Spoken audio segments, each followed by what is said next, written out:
மக்கள் படும் பாட்டினை சிறிதளவாவது போக்கிட ஒன்றுபட்ட எண்ணத்தையும் வலிமையையும் தாரும்.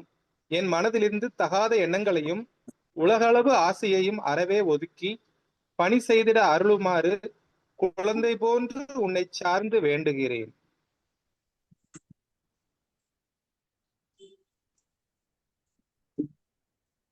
Please proceed, sir. Physician's prayer. அனைவருக்கும் வணக்கம். இன்னைக்கு ஒரு முக்கியமான டாபிக். நம்ம வந்து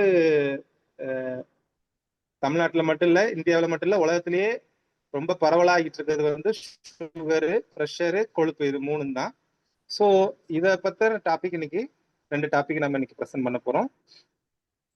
இதை வச்சு ஒரு கவிதை மாதிரி ஒரு அவேர்னஸ். இரத்த குழாய் எனும் ஊரில் சுகர், பிரஷர், கொழுப்பு எனும் 3 நண்பர்கள் இருந்தனர். நட்போடும் அருவி போல் ரத்தத்தனர். ஒரு குழு அளவலாவி திளைத்தனர். வானத்தை போல குடும்பம் போல் அன்போடு இருந்து அளவாக நிறைந்து மனித உடல் நலம் காத்தனர். சனி ஞாயிறு வந்தால் மனிதன் உண்ணும் நான்வெஜ் உணவுகளால் நாளெல்லாம் மகிழ்ச்சியோடு இருந்தனர். சூரிய வம்சம் சின்ராச போல கையிலேயே பிடிக்க முடியாமல் ரோசாப்பூ சின்ன ரோசாப்பூ பாடல் எல்லாம் பாடி மகிழ்ந்திருந்தனர்.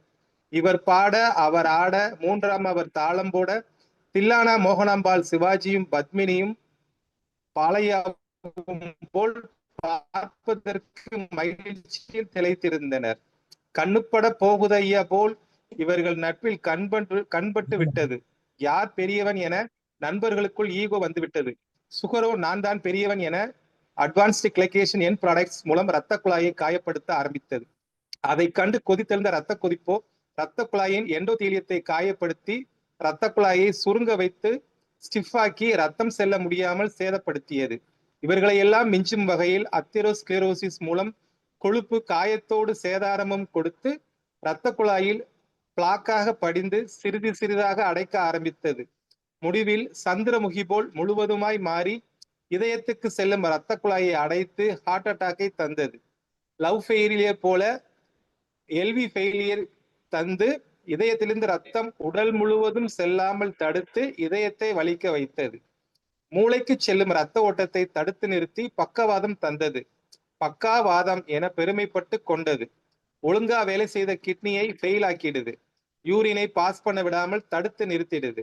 ஒருபுறம் இரத்த உறைவு, மறுபுறம் இரத்த கசிவு. ஒருபுறம் அத்தெரோஸ்க்ளெரோசிஸ்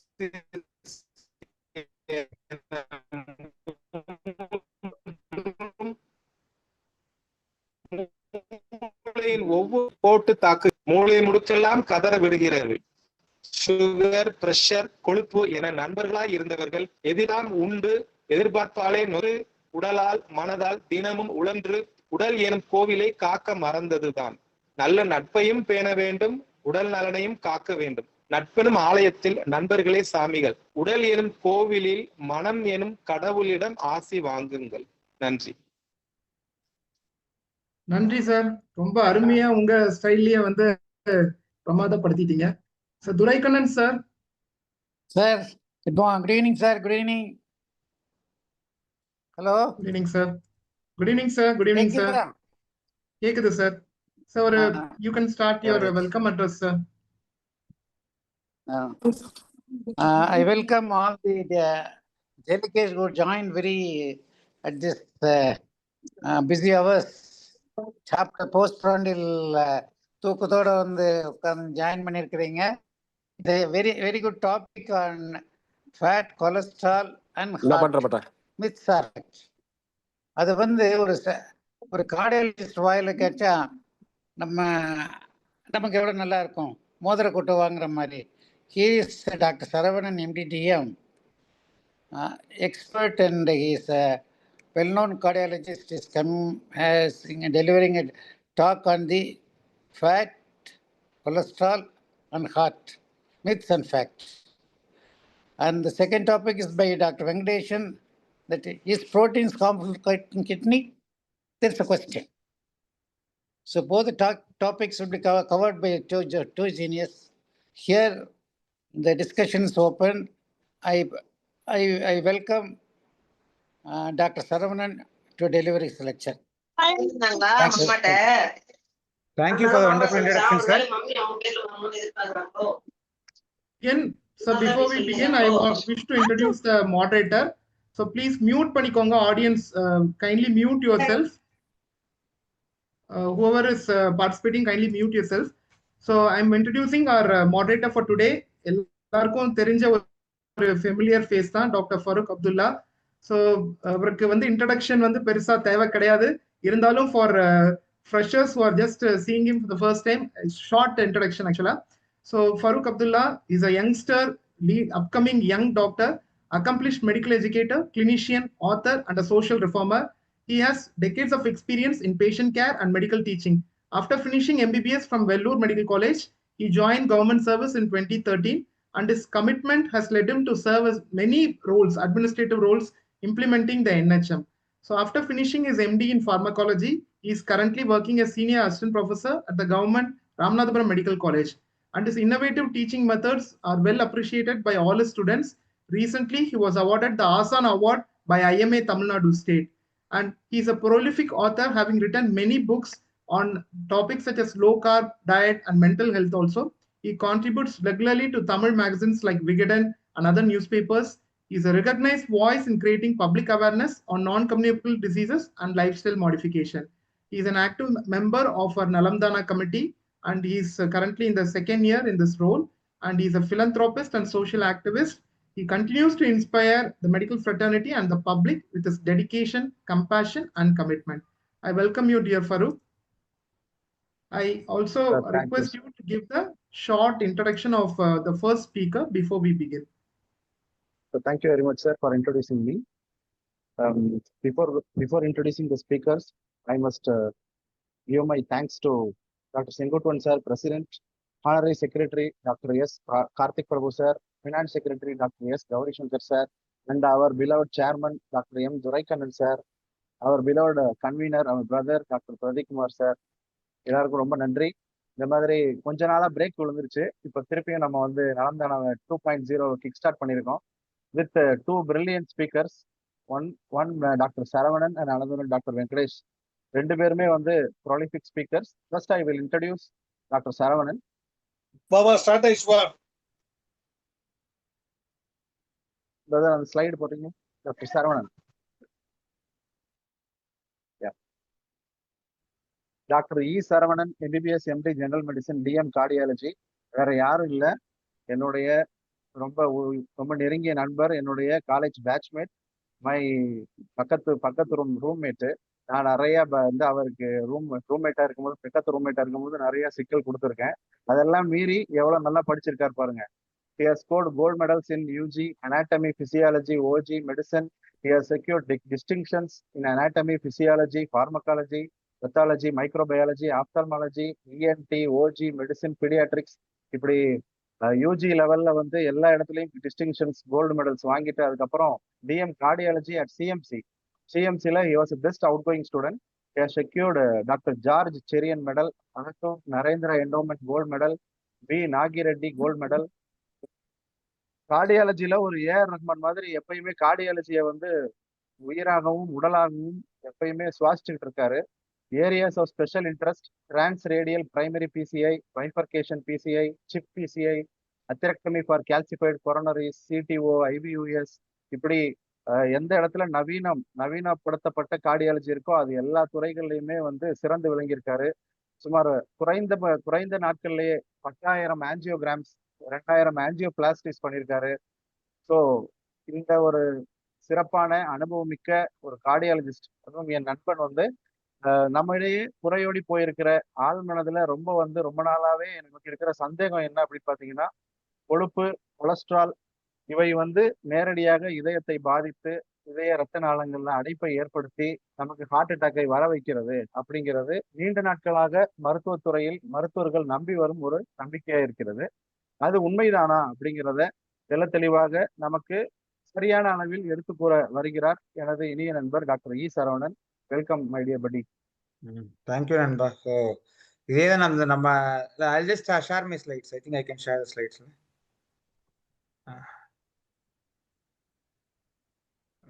நான் ஷேர் பண்ணிட்டா? Yes, sir. Please, you can start, sir. You can just start sharing, sir. Thank you, sir. Thank you.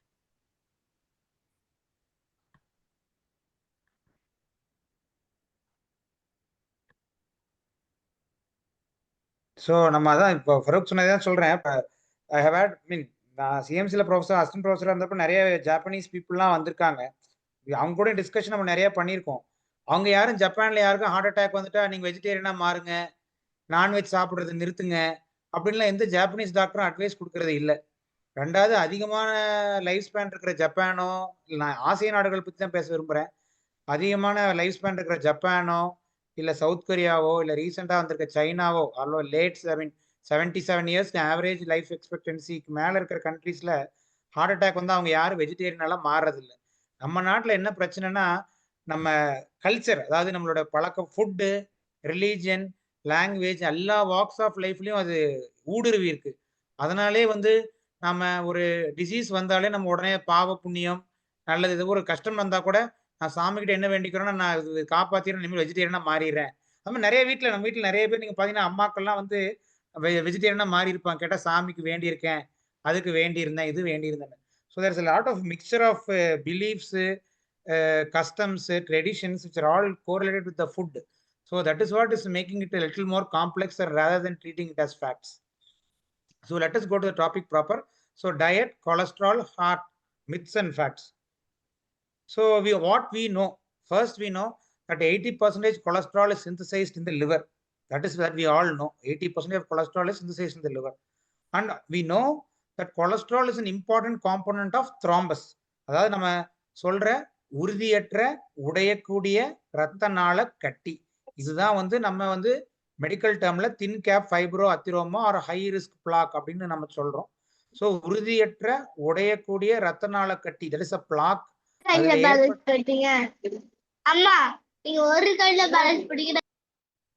அந்த உறுதியற்ற உடையக்கூடிய இரத்த நாள கட்டியில ஏற்படுற அரிப்பு, பிளாக் எரோஷன், இல்ல உறுதியற்ற உடையக்கூடிய இரத்த நாள கட்டியில ஏற்படுற உடைப்பு, plaque rupture. So plaque rupture, plaque erosion, erosion of a calcified nodule, இது மூணும் தான் 90% ஆஃப் அக்யூட் கொரோனரி சிண்ட்ரோம்ஸ். அதாவது நம்ம heart attack 90% of heart attacks காரணம் இது மூணு மெக்கானிசம் தான். Pathogenesis, plaque rupture, plaque erosion, rupture of a calcified nodule, இது மூணும் தான் வந்து அந்த mechanism. We all know cholesterol has a role in the as an important component of the thrombus, but most of the time it is misunderstood as the main part of inflammation. No, inflammation is the main factor which plays a role in atherosclerosis, of which cholesterol is also a component. அவ்வளவுதான் நான் சொல்லுவேன். The lipoproteins play an important role in cholesterol transport. இது நமக்கு தெரியும். And LDL, low density lipoprotein 1, and non-HDL, which is considered as the sum total of all the cholesterol particles in the body. So LDL lowering, non-HDL lowering தான் cardiovascular disease preventionல plays an important role. இதை நம்ம எல்லாருக்கும் தெரியும். ஏன்னா நம்ம என்ன சொல்றது, ஒரு பர்சனுக்கு அக்யூட் கொரோனரி சிண்ட்ரோம், ஹார்ட் அட்டாக்கோ, இஸ்கீமிக் ஸ்ட்ரோக்கோ வந்துட்டாவே நம்ம guidelines, international, Indian, European, American எல்லாமே என்ன சொல்றாங்க, எல்டிஎல் டார்கெட் வந்து 50 to 55, non-HDL டார்கெட் 85 to 90. இதுதான் செகண்டரி ப்ரிவென்ஷன்ல இது ஹேஸ் an important role. இதுல எல்டிஎலும் non-HDL, because non-HDL I think we all know that now it has become the sum total of the effective cholesterol particles. So எப்பயுமே வந்து ஒரு டயபெட்டிக்கா இருந்தா LDL target 70னா non-HDL 100. இதே acute coronary சிண்ட்ரோமோ, ischaemic ஸ்ட்ரோக்கோ, இல்லை நம்ம ஒரு elective PCI பண்ணியிருக்கோம், பேஷண்ட்டுக்கு கொரோனரி ஆர்டரி டிசீஸ் இருக்குதுன்னாவே அவங்களோட டார்கெட்ஸ் நம்ம டார்கெட் பண்றது LDL target 55, non-HDL target of 85. So this is what we know. So 80% cholesterol is formed in the liver. Cholesterol, even though an important component of thrombus, cholesterol is not mediating inflammation. Inflammation is separate. Oxidative stress and inflammation plays an important role, of which cholesterol is a component of the thrombus, not the primary mediator of inflammation. அதுதான் நான் வந்து உங்க எல்லாத்துக்கும் emphasise பண்ண விரும்புறேன். Cholesterol is a part of the inflammatory process. It is not the primary driver of inflammation. So dietary cholesterol in the heart. All these slides and இது வந்து is taken from Braunwald, the what we call the Bible of cardiology, and also from some landmark studies. So first dietary cholesterol and the heart. எல்லாருக்கும் தெரியும், but திரும்ப சொல்றேன், கொழுப்பு வேற, cholesterol வேற. Dietary cholesterol, of course, will raise the total LDL and HDL cholesterol variably. It will raise. I'm not saying it does not raise ne na solla maten, but the raise is very, very variable. நான் already சொல்லியிருக்கிறேன், நம்மளோட மற்ற டாக்ஸ்லையுமே இந்தியன்ஸோட per capita meet consumption ரொம்ப ரொம்ப குறைவு. ஏன்னா நாம vegetarian, India is predominantly vegetarian country அப்படின்னு சொல்லுவோம். ஸோ நம்மளோட பர் கேபிட்டா மீட் கன்சம்ஷன் ரொம்ப ரொம்ப குறைவு. ஆனா இன்னொரு முக்கியமான விஷயம் என்னன்னா, நம்மளோட பர் கேபிட்டா வெஜிடபிள் கன்சம்ஷனும் ரொம்ப ரொம்ப குறைவு. ஸோ டாப் 20 வெஜிடபிள் கன்சியூமர்ஸ்ல கூட ஒரு வெஜிடேரியன் கண்ட்ரி, வெஜிடேரியன் இல்லை பட் ஒரு ப்ரொடாமினன்ட்லி ஒரு good chunk, around 25% of population is pure வெஜ்னு சொல்ற அளவுக்கு இருக்கு. 20-25% இருப்போம் கட்டாயம். வெஜிடேரியன் ஃபாலோ பண்ற பாப்புலேஷன்ல வெஜிடபிள் சாப்பிட பழக்கமே கிடையாது. ஸோ ப்ராப்ளம் என்ன, நம்ம சாப்பிட்ற இட்லி, தோசை, பணியாரம், பொங்கல், தட்டுமுறுக்கு, மிச்சர், பஜ்ஜி, போண்டா, சப்பாத்தி, பூரி, பரோட்டா எதுவுமே வெஜிடபிள் கிடையாது. இது எல்லாமே கிரெயின் தான். ஸோ நம்ம புரிஞ்சுக்க வேண்டியது என்னன்னா, நாம் அதான் சொன்னேன், அங்கேயும் இல்லை இங்கேயும் இல்லை. இந்தியர்கள் நான் வெஜிடேரியனும் இல்லை, இந்தியர்கள் வெஜிடேரியனும் இல்லை. இந்தியன்ஸ் எல்லாம் ப்ரிடாமினண்டா கிரெயின்ஸ், கார்போஹைட்ரேட்ஸ், மாவு சத்து சாப்பிட்ற கார்போஹைட்ரேட்டேரியன் சொல்லலாம், இல்லை மாவட்டேரியன் சொல்லலாம். அதுதான் கரெக்டா இருக்கும். So again coming to the slide, dietary cholesterol raises total LDL and HDL cholesterol variably with changes in total and HDL cholesterol ratio. Long-term studies have shown that neither dietary cholesterol nor its sources like egg, meat, etc. have been to be associated with an increased CAD risk and stroke. அதாவது வருஷத்துக்கு 350 முட்டை சாப்பிட்ற ஜப்பான்காரனுக்கும் நம்மளை விட 75 to 100 முட்டை சாப்பிட்ற இந்தியனை விட அவனுக்கு heart attack risk, stroke risk எல்லாமே கம்மி தான். அவனோட லைஃப் ஸ்பேனு நம்மளை விட பல மடங்கு ஜாஸ்தி தான். ஏன்னா லேட்டஸ்ட் வந்தது கூட இந்தியன் ஆவரேஜ் வந்து இன்னும் 68 to 671 தான் இருக்கு. ஜாப்பனீஸ் ஆவரேஜ் 86ல இருக்கு. ஸோ லைஃப் ஸ்பேன் பார்த்தீங்கன்னா நம்மளை விட அதிகமான எக்கும் மீட்டும் சாப்பிட்ற ஜப்பான்காரன் நம்மளை விட அதிகமான புரோட்டீன், அதாவது பேசிக்கலி நம்ம எக்கு மீட்டுன்னு நம்ம வெஜிடபிள் நான் வெஜிடபிளா பேசுறோம். ஆனா அவன் நம்ம டெக்னிக்கலி பார்த்தீங்கன்னா நம்ம அவனோட புரோட்டீனோ, ஃபேட்டோ, ஃபைபரோ கம்மியா சாப்பிட்றோம்.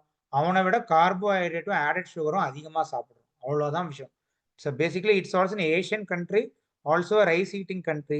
பட் அவங்களோட ரைஸ் கன்சம்ஷன் குட் லெவல்ஸ்ல இருந்தாலும் அவங்களோட meat consumption, that is protein, fat and fibre consumption is higher compared to the Indian population. So meat and the heart. So effect of meat intake is very complex. இதை நம்ம புரிஞ்சுக்கணும். Processed meats which is not usually consumed in India, but இங்கே இப்பயுமே நம்ம 5-star ஹோட்டல்ஸ்லாம் பார்த்தோம்னா அங்கே sausage, hot டாக்லாம் பிரேக்ஃபாஸ்ட்டுக்குலாம் வைக்கிறாங்க, இல்லாம இல்லை. So processed meets like hot dogs and sausages which have a more than 400% sodium content have shown to raise heart disease risk by 3 to 4 times compared to unprocessed red meat. நாம பக்கத்துக்கு இருக்கிற ஒரு chicken கடையிலையோ, mutton கடையிலையோ, beef கடையிலையோ போய் சிக்கனோ, மட்டனோ, பீஃபோ வாங்கி வீட்டில இருந்து சமைச்சு சாப்பிட்டோம்னா அதில் இருக்கிற meat levels, that is unprocessed meat, is not increasing the heart disease risk. அதுதான் நம்ம புரிஞ்சுக்கணும். of course it increases total fat, saturated fat, cholesterol levels are both are same இருந்தாலும் because processed meat has more preservatives, has more trans fat, it is associated with a 3 times higher risk of coronary artery disease. இதுதான் நம்ம சொல்லியிருப்போம். The சைனீஸோட meat consumption, ஜாப்பனீஸோட meat consumption, south கொரியன்ஸோட meat consumption high தான். But still the Asian communities still are getting meat from their stores nearby or kirana ஸ்டோர்ஸ்ன்னு சொல்றோம், இல்லை நியர்பை வெண்டர் கிட்ட இருந்து வாங்குறதுனால தே ஆர் மோர். இதே அமெரிக்கன்ஸ் பார்த்தீங்கன்னா கம்ப்ளீட்லி ப்ராசஸ்ட் ஃபுட் சாப்பிட்றவங்க. Those countries the coronary artery disease risk as well as the cancer risk only keeps on increasing. So இந்த மெசேஜ், இந்த ஸ்லைடோட டேக் ஹோம் மெசேஜ் என்ன? unprocessed meat around 3 to 4 servings per week is okay and is recommended, and processed meat is advised to be avoided. So next, dairy fat. நம்ம நிறைய மக்கள் sir நான் தயிர் சாப்பிட்டதே விட்டுட்டேன், ஹார்ட் அட்டாக் வந்து தயிர் சாப்பிட்டதே விட்டுட்டேன், சிக்கன் சாப்பிட்டதே விட்டேன்பாங்க. ஒருத்தர் கூட நான் டீ காஃபி சக்கரை இல்லாமல் குடிக்காத விட்டுட்டேன்னு சொல்லவே மாட்டாங்க. அதுதான் ப்ராப்ளம். ஸோ என்னன்னா மீட் அடிக்டிவான்னு கேட்டா கிடையாது, டைரி அடிக்டிவான்னு கேட்டா கிடையாது, sugar is very very addictive. So that is something that we need to understand. So dairy fat and fat இதுக்கு வரும் sir. Dairy fat we all know is a good source of calcium and vitamin D. Regular dairy, low fat dairy has not proven to reduced cardiac metabolic risk in RCTs analysis. So சில பேர்ல நான் low fat diary தான் எடுக்கிறேன், regular diary எடுத்தா இது இருக்கா, low fat டைரிக்கு advantage இருக்கான்னு கேட்பாங்க. அந்த மாதிரி ஒன்றும் கிடையாது. You can take the normal milk which is recommended or which is taken by your from the neighbour, neighbouring ஃபார்மர்லேருந்து எடுக்கிறீங்களோ இல்லை ஆவின் மில்கோ வேற ஏதாவது மில்க் எடுக்கிறீங்கன்னா you can continue to take it. That the fat present in milk is not shown to increase the cardiovascular risk. இன்னொரு விஷயம் நமக்கு என்ன தெரியும், பால், தயிர், மோர், யோகர்ட் இதெல்லாம் வந்து regular all have good probiotic microbiome. Regular long-term intake is beneficial in view of the probiotic microbiome interactions. Indian phenotype. Now let us come to the Indian phenotype.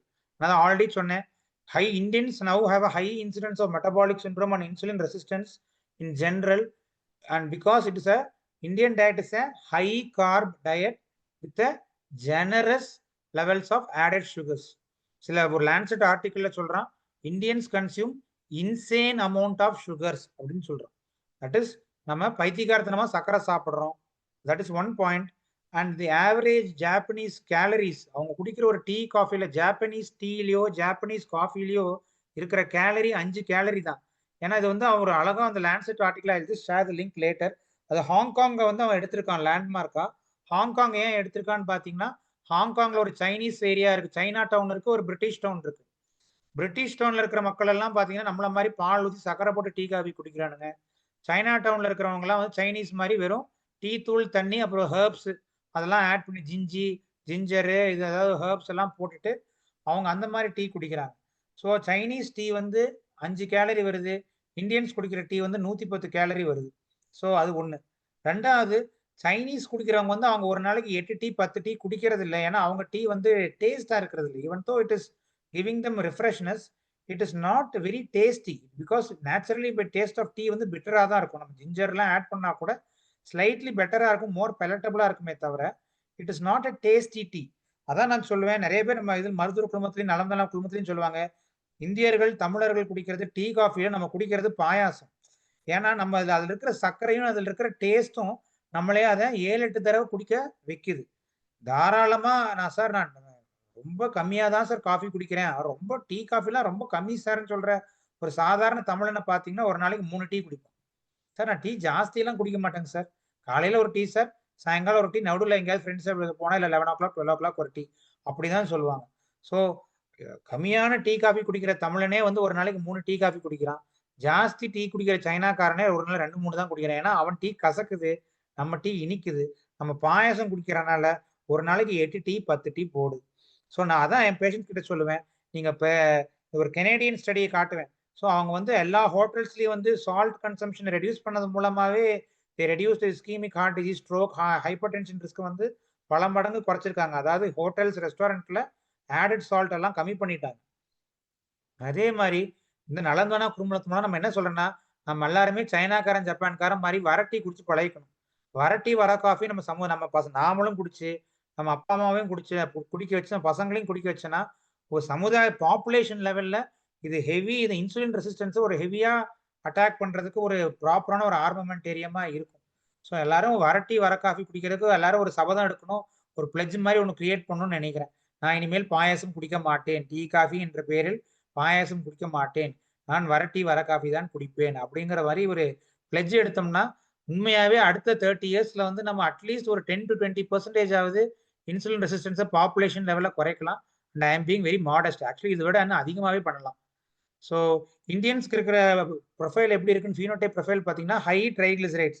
இந்த high triglycerides நமக்கே தெரியும், uncontrol diabetes, properly or improperly treated insulin resistance problem, metabolic syndrome, hypothyroidism and alcohol intake, இதெல்லாம் தான் high ட்ரைக்ளிசரைட்ஸ்க்கு Indian சப்செட்ல காரணம். Low HDL or near normal or slightly elevated LDL, எங்க population இவ்வளவுதான் இருக்கு. நான் எல்லா பேஷண்ட்ஸ்க்கு தான் சொல்வேன், உங்களுக்கு கெட்ட கொலஸ்ட்ரால் அதிகமா இல்லை ஆனாலுமே உங்களுக்கு ஹார்ட் அட்டாக் வந்திருக்கு. 50% of Indian heart attacks have only normal cholesterol levels. they don't even have LDL more than 110 or 120. 115க்கு மேல போனாதான் நம்ம மெடிக்கல் டெஃபினிஷன்ல டிஸ்லைபிடீமியான்னு சொல்றோம். LDL more than 115. பட் அதுவே நம்ம நாட்டில் 100 ஹார்ட் அட்டாக்ல 50% தான் இருக்கு. மீதி எல்லாருக்கும் 50% 115 கீழே தான் LDL இருக்கு.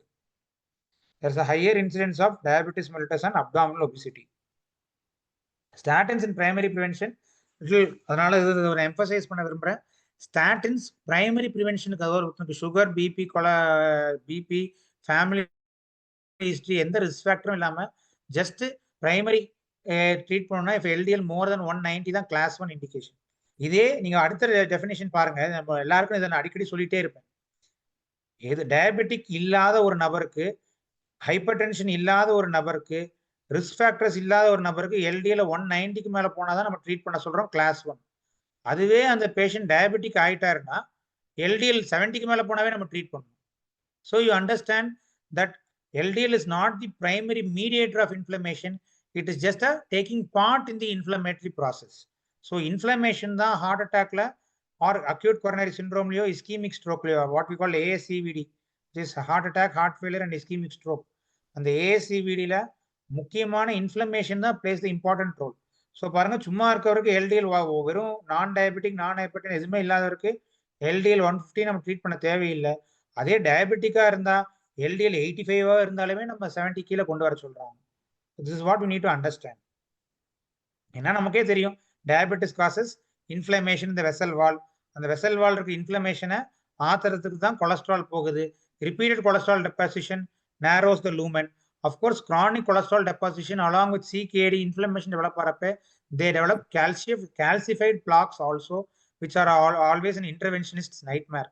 So என் பேஷண்ட்ஸ்ல தான் சொல்லுவேன், கொழுப்பு கட்டியா இருந்தா பலூனு போட்டு விரிச்சிடலாம், கொலஸ்ட்ரால் கட்டியா இருந்தா அதெல்லாம் விரிச்சிடலாம். அதே கான்கிரீட் கட்டி பாறாங்கல்லா இருந்தா ட்ரில் பிட்டு போட்டு தான் உடைக்கணும். Rota ablation, orbital atherectomy or intravascular lithotripsy போட்டு தான் உடைக்கணும். ஏன்னா இது நம்ம நாட்டு என்ன பிரச்சனை, இந்த ரோட்டா அப்ளேஷன், ஆர்பிட்டல் அத்தரெக்டமி, இன்ட்ராவாஸ்குலர் லித்தோட்ரிப்சி எல்லாமே அடிஷனலி 2 lakhs காஸ்ட் பண்ணும். ஆஞ்சியோபிளாஸ்டி காஸ்ட்டை விட அடிஷனலா 2 lakhs ஆகும். ஸோ இது again becomes a problem for our patient in the resource limited country like India. So always டயபெட்டிக்கா இருந்தா LDL 70க்கு மேல இருந்தாவே ட்ரீட் பண்ணுங்க. LDL 190க்கு மேல போனா மட்டும் ட்ரீட் பண்ணிக்கலாம். Next risk factors, family history, cigarette ஸ்மோக்கிங்ல இருந்தா statins will always be beneficial. 10-year ASCVD risk 7.5% மேல இருந்தா statins will be beneficial. coronary artery calcium score 100க்கு மேல இருந்தா statins will be beneficial. So primary ப்ரிவென்ஷன்ல LDL 190க்கு மேல இருந்தா, ஆனா டயபெட்டிஸ் இருந்து LDL 70க்கு மேல இருந்தாலே statins will be beneficial. Other subsets இதெல்லாம் இருக்கு. So that we will keep on discussing. So fat and the heart. So next, this is also from Braunwald only. So compared with carbohydrates, total saturated fats of course will increase the LDL levels, but they have smaller effects on ApoB and they have relatively neutral effects on cardiovascular risk. We all know that the process of deep frying with seed oils increases trans fats and adds a significant amount of calories and saturated fats and trans fats into our diets. நான் திரும்ப இதே தான், Professor George Joseph used to say the same thing. Neither the Japanese or the South Korean or the Chinese or the Vietnamese, Asian population எல்லாமே நல்ல level of meet சாப்பிட்டு தான் இருக்கிறாங்க. But அவங்க கல்ச்சர்ல வந்து வெஜிடேரியன் நான் வெஜிடேரியன் டிஃபரன்சஸ் எல்லாம் கிடையவே கிடையாது. ஸோ அவங்கள ரிலீஜியஸ் கன்சிடரேஷன்ஸும் பெருசா இல்லைங்கிறனால they don't have much problems. எந்த சைனாக்காரங்க ஹார்ட் அட்டாக் வந்தோடனே சைனால அதிகமாக கன்சியூம் பண்ற போர்க்கை வந்து அவங்க யாரும் நிறுத்த சொல்றது இல்லை. So that is what we need to understand. ஜப்பான்லேயே அதே தான், சீ ஃபுட்டு, போர்க்கு, சிக்கன் எல்லாமே அவங்க கன்சியூம் பண்ணிட்டு தான் இருக்காங்க. யாரையுமே வந்து நாம தான் வந்து வெஜிடேரியனா மாறிடுங்க, அது சாப்பிடாதீங்க இன்னுமே நிறைய கார்டியாலஜிஸ்ட் அட்வைஸ் பண்றாங்க. பட் என்ன யாரும் அட்வைஸ் பண்றதுலாம் சக்கரை சாப்பிட்ற நிறுத்திடுங்கன்னு யாரும் சொல்றதே இல்லை. இன்சுலின் ரெசிஸ்டன்ஸ் இருக்கு, உங்களுக்கு ஃபேட்டி லிவர் வந்துருச்சு. ஸோ ஃபேட்டி லிவர்ங்கிறது ஃபேட் சாப்பிட்றனால வரதில்லை, அதிக மாவு சத்து சாப்பிட்றதுனால தான் வருது. ஸோ அதனால வந்து நீங்க இனிமேல் டீ காஃபில சர்க்கரை போடுற நிறுத்திடுங்க, பாயசம் குடிக்கிறது நிறுத்திடுங்கன்னு நம்ம யாருமே சொல்றது இல்லை. சொன்னாலும் பேஷண்ட் அடுத்த டாக்டர் கிட்ட நாட்டு சர்க்கரை சாப்பிடுங்கன்னு சொல்ற டாக்டர் கிட்ட போயிடுவாங்க. ஏன்னா வந்து திரும்பவும் சொல்றேன், sugar is very very addictive and sugar addiction is very common in the Indian population. We just refuse to accept it. That's truth. So trans fats. Let us come to trans fats. Trans fats are industrially produced, commercially deep frying, baking and have longer shelf lives. இப்போதான் இதுதான் biggest problem Indian லைஃப்ல. இப்போ trans fats are increasing. ஏன்னா எல்லார் வீட்லயும் ஒரு airtight container Tupper வேற போட்டு ஒரு பெரிய ஸ்நாக்ஸ் டப்பா இருக்கும். அதை ஓப்பன் பண்ணா தட்டு முறுக்கோ, மிக்சரோ, பூந்தியோ, ஸ்நாக்ஸ் பேக்கெட்டோ, பிஸ்கெட்டோ எல்லார் வீட்லயும் இந்த ஒரு ஸ்நாக்ஸ் டப்பா போட்டு வச்சிருக்கிறோம். ஸோ இதுதான் வந்து one of the important mediators of inflammation. And FMCG, fast moving consumer goods வந்து last 40 yearsல வந்து இந்தியால their sales has grown more than 2000 times.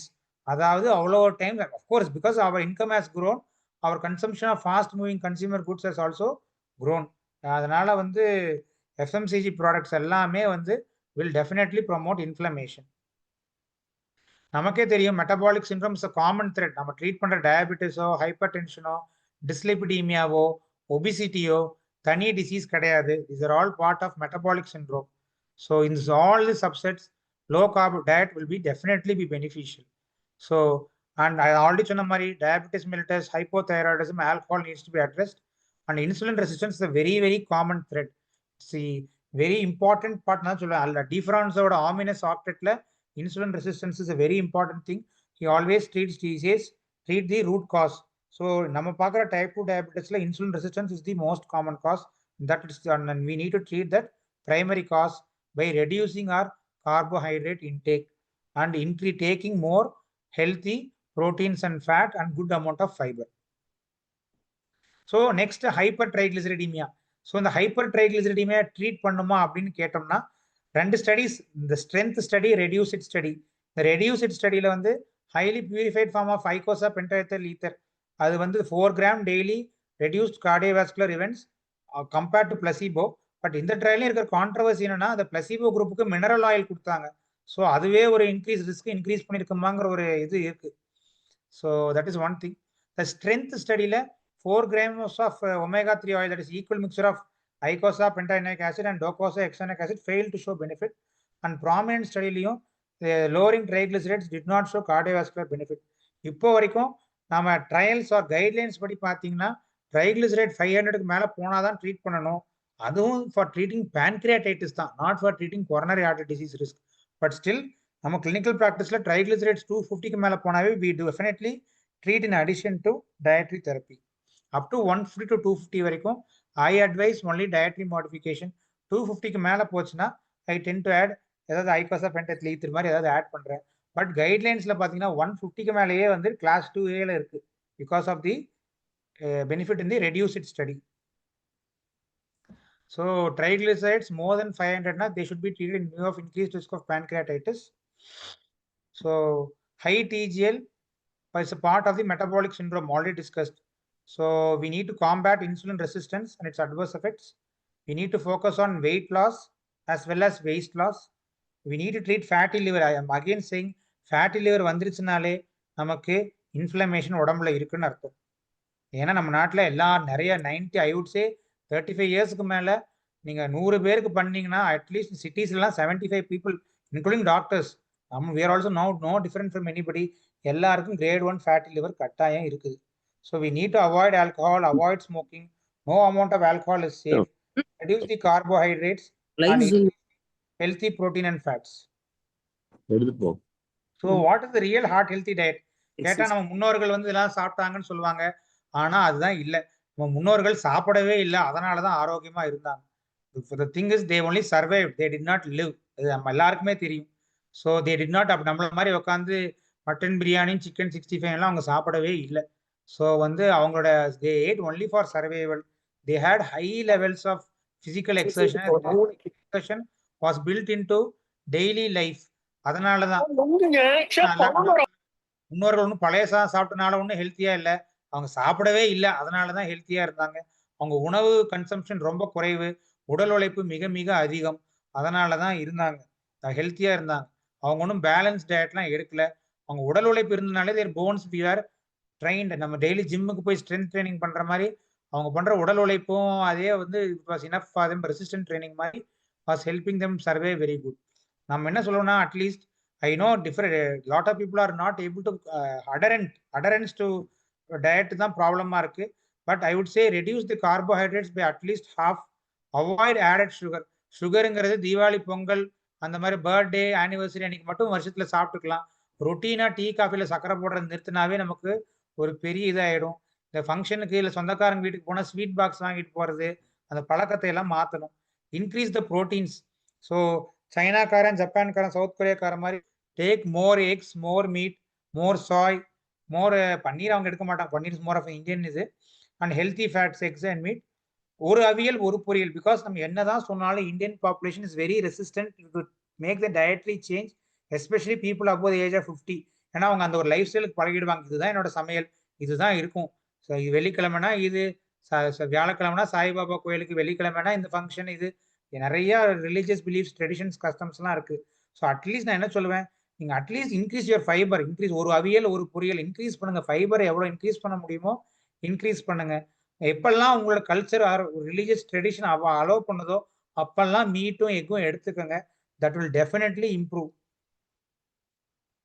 So இதுதான் இப்போ இஎஸ்சி கைட்லைன்ஸ்லேயும் அதான் சொல்கிறான். அவன் வந்து வெஜிடேரியன் நான் வெஜிடேரியன்னு எந்த யூரோப்பியன் கைட்லைன்ஸ்லையோ, ஜாப்பனீஸ் கைட்லைன்ஸ்லையோ, ஏஷியனோ, அமெரிக்கன் கைட்லைன்ஸ்லேயே இல்லை. இப்போ நம்ம இந்தியன் டாக்டர்ஸ் நம்ம டயட் அட்வைஸ் பண்ணாலும் யாரும் எந்த ஜப்பனீஸ் டாக்டரும் ஹார்ட் அட்டாக் அவங்க பேஷண்ட்டுக்கு வந்தப்போ வெஜிடேரியனாக மாறுங்கலாம் சொல்கிறதே கிடையாது. ஸோ அது concept is home food less hotel food, farm food less factory food. இதுதான் இஎஸ்சி கைட்லைன்ஸ்லேயே இருக்கு. அவனே சொல்கிறான் ஈட் ஃபுட் தட் ராட்ஸ். அவன் சொல்கிறான் நீங்கள் இன்னைக்கு மட்டன் வாங்கினீங்கன்னா நாளைக்கு கெட்டு போயிடும் சமைக்காமல் இருந்தால் 2-3 நாளில். ஆனால் பிஸ்கெட் பேக்கெட் வாங்கினீங்கன்னா 3 மாதத்துக்கு நல்லா இருக்கும். ஸோ அப்படின்னா 3 மாதத்துக்கு நல்லா இருக்குதுன்னா அது ஃபுட்டே கிடையாது. ஸோ வந்து அதை வி ஷுட் நாட் டேக் இட்டுங்கிறான். So it not only applies to biscuits, it applies to all, it applies to sausages, it applies to thattu murukku, mixture, boondi, bajji, bonda, everything. So eat food that rots, அதான் அவன் சொல்கிறான். So low carb, high fibre and adequate protein, at least 1 gram per kilogram per day is the way to go. So இது ஜாப்பனீஸில் bento பாக்ஸ்பாங்க. நம்ம just யூடியூப்ல அடிச்சா வரும் bento பாக்ஸ்ன்னு பார்த்தீங்கன்னா, அதாவது ஒரு நம்மளோட நார்மலாக சாப்பிட்ற ஒரு ரவுண்டு தட்டையே 4ஆக பிரிச்சோன்னா அதில் 1/4 தான் ரைஸ் இருக்கும், மீதி ப்ரோட்டீன் இருக்கும், மீதி கொஞ்சம் மீட் இருக்கும், அப்புறம் சூப்ஸோ சாஸோ வேற ஏதாவது ஃபைபர் அவங்க வச்சிருப்பாங்க.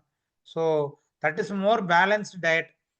ஏன்னா நம்ம we all know Japanese, South Korean, Chinese எல்லாம் once their economic condition has improved, their lifespans have jumped up dramatically.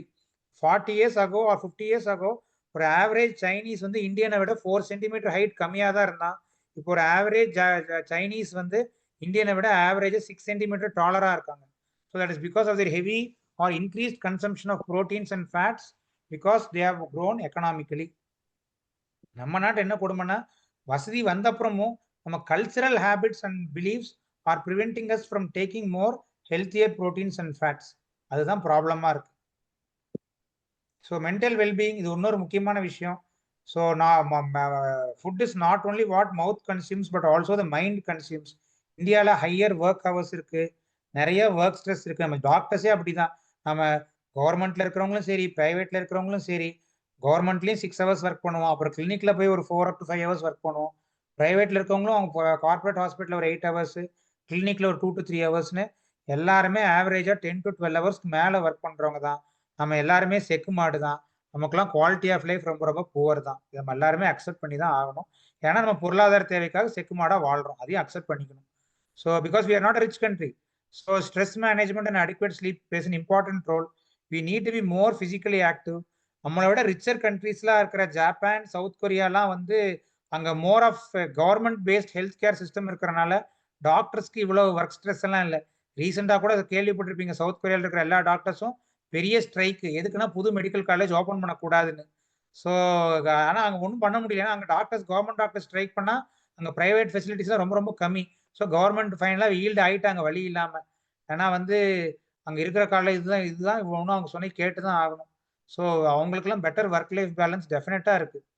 So Indians are less active than many wealthier Asian nations like Singapore, South Korea and Japan because அவங்க they use more public transportation and by nature they are more healthier than us. That is also an important fact. Next is சும்மா just ஒரு இந்த slide popular natural. நம்ம patients கேட்குறாங்க, sir நான் turmeric juice கொடுத்தா heart block கரைஞ்சிருமா, சுக்கு, ஏலக்காயும், ஜிஞ்சரும் green டீயும் சேர்த்து மிக்ஸ் பண்ணி குடிச்சா எல்டிஎல் கரைஞ்சி அப்படியே ஹார்ட்ல பிளாக் எல்லாம் உருகிரும்னு சொல்றாங்களேன்னு. சத்தியமா கிடையாது. they all have anti-inflammatory effects, everyone knows that, but they don't remove heart blocks. Be very very clear. Drinking green tea and ginger garlic extracts are not prone to treat none of our heart problems. So it's just நான் ஒரு பழைய slide தான், but நான் add பண்றது அதுதான். பார்த்தீங்கன்னா top vegetable consumption per கேபிட்டால எங்கேயுமே அங்கே இந்தியா இல்லைங்க. இந்தியா வந்து இந்தியான்னு சொல்லுவேன், நம்ம வெஜிடேரியனும் கிடையாது, கரகம் நான் வெஜிடேரியனும் கிடையாது. நம்ம வெறும் மாவட்டேரியன். வெறும் மாவை தின்னுட்டு இட்லி, தோசை, பணியாரம், பொங்கல், சப்பாத்தி, பூரி, தட்டுமுறுக்கு, மிச்சரை எல்லாம் வெஜிடேரியன் சொல்லிட்டு இருக்கிறோம். நாம் வந்து ஒரு சரியா இந்த வடிவேல் சொன்ன மாதிரி டுபாகூர் அப்படிங்கிற மாதிரி நம்ம வெஜிடேரியனும் கிடையாது, நான் வெஜிடேரியனும் கிடையாது. ஸோ பர் கேபிட்டா மீட் கன்சம்ஷன்ல பார்த்தாலும் Portugal, Spain, United States, Argentina, China, பிரேசில்லாம் தான் அங்க இருக்கு. இவங்க எல்லாமே நம்மளோட அதிகமான லைஃப் ஸ்பேன்ல வாழ்ற மக்கள் தான். ஸோ நான் வெஜிடேரியன் நம்மளோட கம்மியான வாழ்நாள்லாம் ஒன்றும் வாழ்றதும் கிடையாது. நம்ம 15 kg தான் நான் per capita vegetable consumption, meet consumption இருக்கு. ஸோ இந்தியர்கள் வந்து வெஜிடேரியனும் இல்லை, நான் வெஜிடேரியனும் இல்லை. இந்தியர்கள் மாவட்டேரியன்கள், வெறும் மாவு மட்டுமே சாப்பிட்டுட்டு 4 தோசை ஒரு சட்னி, அதுனா அதுல என்ன இருக்கு, வெறும் கார்ப்ஸ் மட்டும்தான் இருக்கும். ஸோ என்ன எல்லாரும் நான் என்ன சொல்லுவேன், 3 வேளையும் பொரியல் சாப்பிடுங்க. பொரியல் மதியம் மட்டும்தான் சாப்பிடணுங்கிறதுல நாமளா உருவாக்கிட்டது தான்.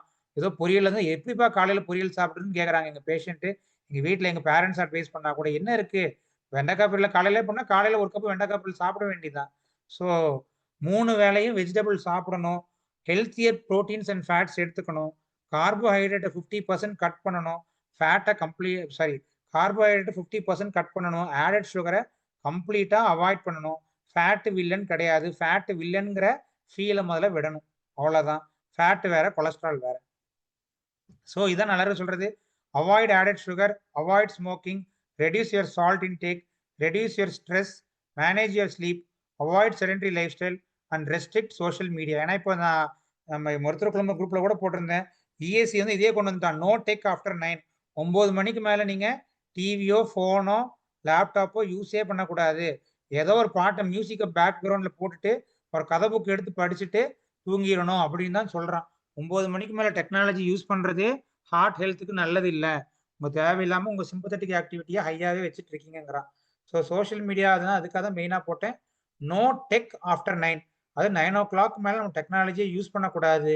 நம்ம வெறும் டிவி பேப்பர் படிக்கிறதும், நியூஸ் பார்க்குற வேற என்ன, கதை புக் படிக்கிறதும் பேப்பர் படிக்கிறதும் மட்டும்தான் பண்ணணும். ஃபோனோ, டிவியோ, லேப்டாப்போ இல்லை வாட்சோ, ப்ளஸ் ஸ்மார்ட் வாட்சும் வந்துருச்சு.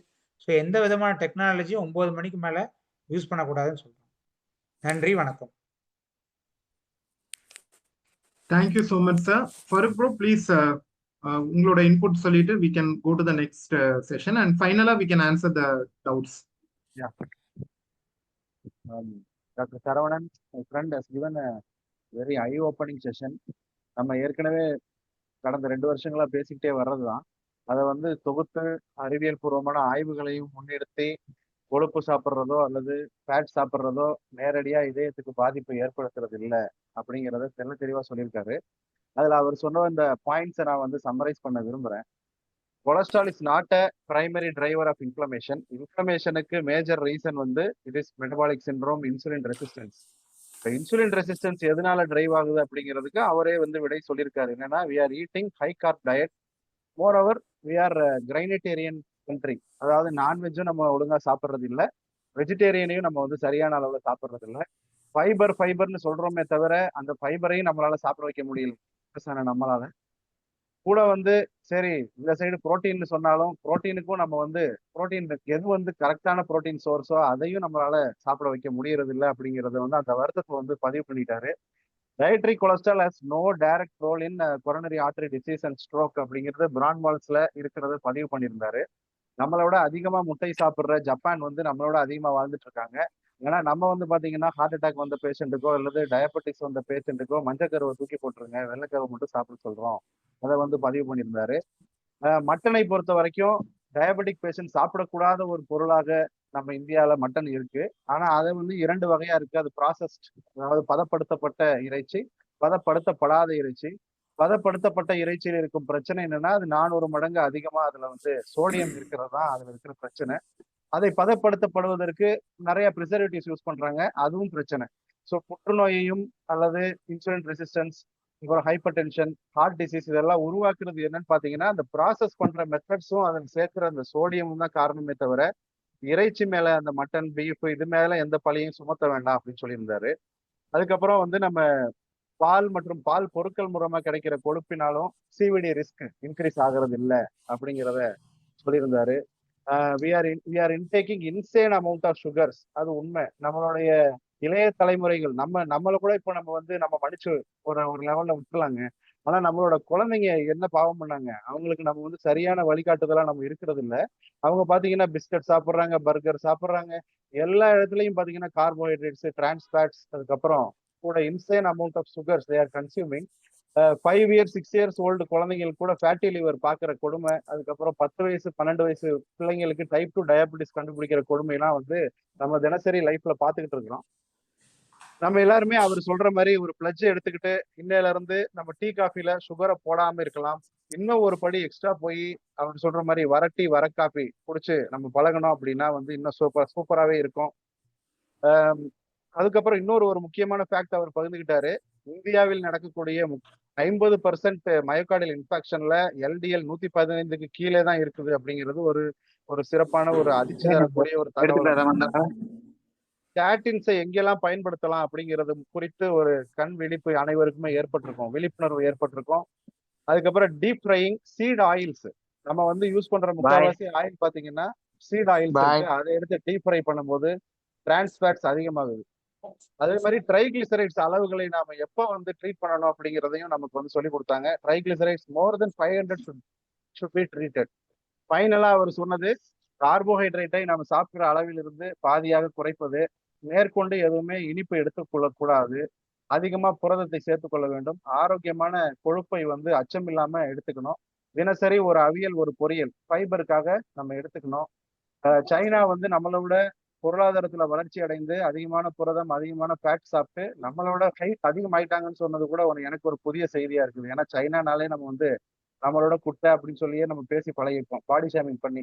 ஆனா சைனா இப்ப நம்மள வந்து குட்டைன்னு சொல்ற காலங்கள் ஓடிக்கிட்டு இருக்கு. 80% ஆஃப் இந்தியன்ஸ் ஆர் புரோட்டீன் டெபிஷியன்ட். அதனால தயவு செய்து நம்ம வந்து டாக்டர் சரவணன் சொல்ற இந்த பாயிண்ட்ஸ் எல்லாத்தையும் நம்ம இன்னையில இருந்து டேக் ஓவர் பண்ணி நம்மளுடைய பிராக்டிஸ்லயும் சரி நம்மளுடைய அன்றாட வாழ்க்கையிலையும் சரி நம்ம வந்து கொண்டு வந்து நம்மளையும் சரி நமக்கு அடுத்த தலைமுறையுமே சரி பண்ண வேண்டிய ஒரு முக்கியமான கட்டத்திலையும் பொறுப்புலையும் நம்ம இருக்கோம். நன்றி Saravanan. Thank you. Thank you thank you thank you sir. Farooq sir, எனக்கு இது போயிடுச்சு. நீங்க சாரோட அந்த இன்ட்ரோடக்ஷன் இருந்தா நெக்ஸ்ட் ஸ்பீக்கர் இன்ட்ரோடக்ஷன் கொடுத்துருங்க சார். முடியல.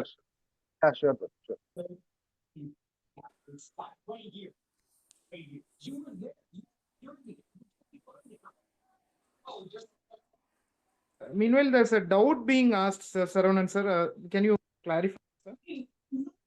Yeah, என்ன doubt sir? How do dietary patterns interact with genetic heart disease risk? Dr. Vidya is asking, sir. Euthenics, sir.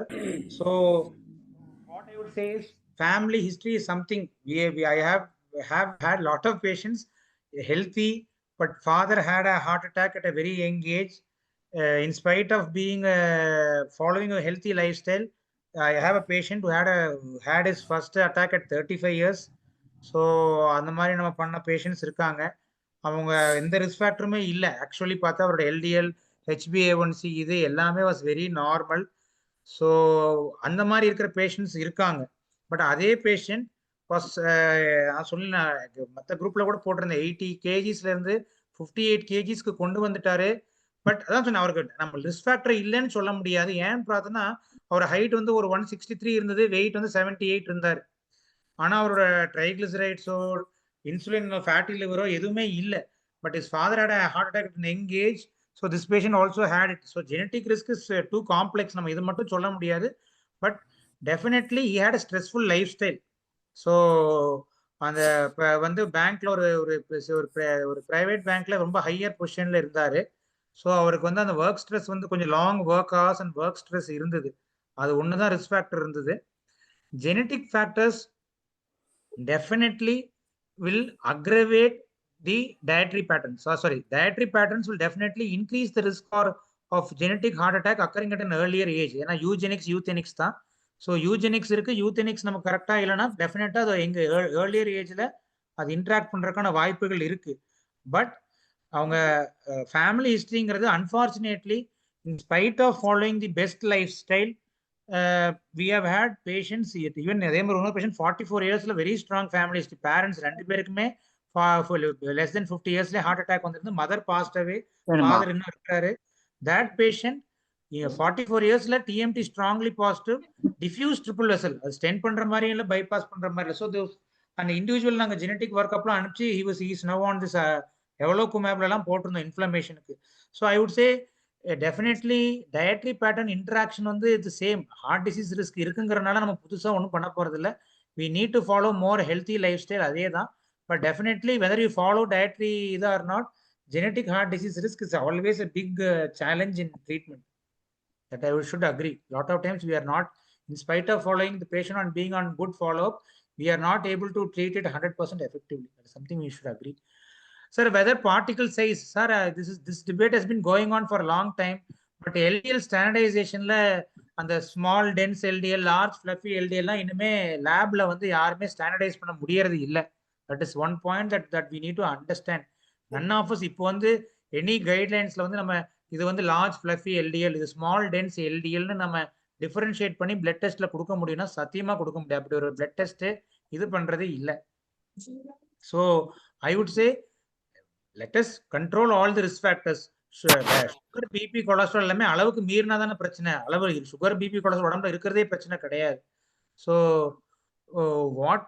whatever studies we say, இன்னும் நம்ம we don't have laboratory test to say யாருக்காவது LDL வந்து இதெல்லாம் இவருக்கு small dense LDL அதிகமா இருக்கு, large fluffy LDL கம்மியா இருக்கு, இல்லை இவருக்கு லார்ஜ் ஃபிளஃபி LDL தான் அதிகமா இருக்கு, ஸோ இவருக்கு ரிஸ்க் கம்மி, ஸ்மால் டென்ஸ் LDL கம்மியாக தான் இருக்குன்னு சொல்ற அளவுக்கு நம்ம laboratory டெஸ்ட்னா ரிஃபைன் ஆகலை. Till that time we have to wait, sir. There is no other way. We have to wait. And நான் என்னோட பேஷண்ட்ஸுமே நிறைய பேர் லோ கார்ப் டயட்ல இருக்கவங்களுக்கும் LDL 190க்கு மேலே போனால் நான் ட்ரீட் பண்ண தான் செய்கிறேன். அதெல்லாம் கார்டியாலஜிஸ்ட் நான் இதுதான் I still follow the guidelines தான். LDL 190க்கு மேலே போனால் definitely I am treating them, because there is no other way. I cannot prove it to them saying இது லார்ஜ் ஃபிளஃபி LDL தான் இருக்கும் நீங்கள் இன்டேக் இருக்கிறனால ஐ கேனாட் இது. So sir triglycerides divide by 2 triglyceride index கேட்குறாரு. Definitely that is definitely a good cutoff. Triglyceride index இருக்கு. But நான் என்ன சொல்லுவேன்னா ட்ரைக்ளிசரைட் அதிகமாக இருந்து ஃபேட்டி லிவர் இருந்து LDL அதிகமாக இருக்கனாவே அவங்களுக்கு இன்ஃப்ளமேஷன்லாம் இருக்கு. We need to put ASCVD score and treat them. Euro ஸ்கோரோ ASCVD ஸ்கோரோ போட்டு we need to treat them. Triglyceride லோவா இருக்கு, ஃபேட்டி லிவர்லாம் இல்லாமல் இருக்கிறவங்களுக்கு ஓகே. பட் டெஃபினட்டா இன்னும் we don't have that lab test to say this is a large fluffy LDL, small dense LDL தான் இல்லை அப்படின்னு சொல்லி ரீஅஷ்யூர் பண்ற அளவுக்கு இல்லை. So as of that we can follow the guidelines. But again I'm saying lot of people who are on low carb diet don't have elevated cholesterol. Lot of that இந்தியன்ஸ்க்கு ஏன் இருக்குன்னா நாம லோ கார்ப் டயட்லயுமே நம்ம corp நிறைய தாங்க எடுக்கிறோம். அதான் problem. நம்ம வந்து நம்ம சைனாக்கா நம்மளே ஜாப்பனீஸ் வந்து பென்டோ பாக்ஸ் வந்து அவன் ரைஸ் வந்து இவ்வளோ ஒரு ஒரு கோல ரைஸ் இவ்வளோ தான், ஒரு கப்பு ரைஸ் தான் அவன் சாப்பிட்றான். நம்ம ஜோக்கா சொல்லணும்னா திண்டுக்கல் தலப்பா கட்டி பிரியாணியில கொடுக்குறான் பார்த்தீங்களா ஒரு சின்ன தட்டு, அந்த தட்டு அளவுக்கு தான் அவங்கெல்லாம் ரைஸே சாப்பிட்றானுங்க. அதனால வந்து ப்ராப்ளம் இல்லை. நம்ம வந்து அவ்வளோ கம்மியா ரைஸ் சாப்பிட்றதே இல்லை. ஸோ இன்வேரியபிளா நம்மளோட கார்போஹைட்ரேட் கன்சம்ஷன் அதிகமாயிடும். கடைசியில் ஒரு பாயாசமோ ஒரு காஃபியோ ஒரு ஏதோ ஒரு ஜூஸோ ஒரு ஷேக்கோ ஏதோ ஒன்று குடிச்சு கார்போஹைட்ரேட் கண்டென்ட் அதிகப்படுத்தி இன்ஃப்ளமேஷனை நம்ம ஆக்டிவேட் பண்ணிடுறோம். இன்சுலின் ரெசிஸ்டன்ஸை நம்ம கட்டாயம் ஆக்டிவேட் பண்ணிடுறோம். அதுதான் ஆக்சுவலான problem. Thank you sir. Thank you. Get into next speech.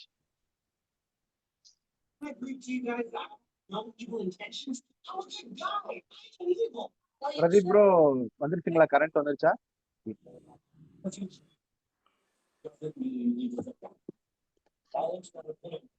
Okay, I welcome Dr. Venkatesh, MD DM Nephrology, sir, consultant nephrologist at City Hospitals. He has established nephrology departments at Bloom Life, Annai Arul Hospital, and Savita Medical College. He has upgraded nephrology department at Chettinad Health City. He has over 11 years of teaching experience, and he has been a course director in Annai Arul Dialysis Technology Training Program. He was a gold medalist in MD, best outgoing student in MD, and best paper in Capicon 2004. I request everyone to mute yourself, please. He was awarded with the best poster award in International AIDS Conference Chicago 2004.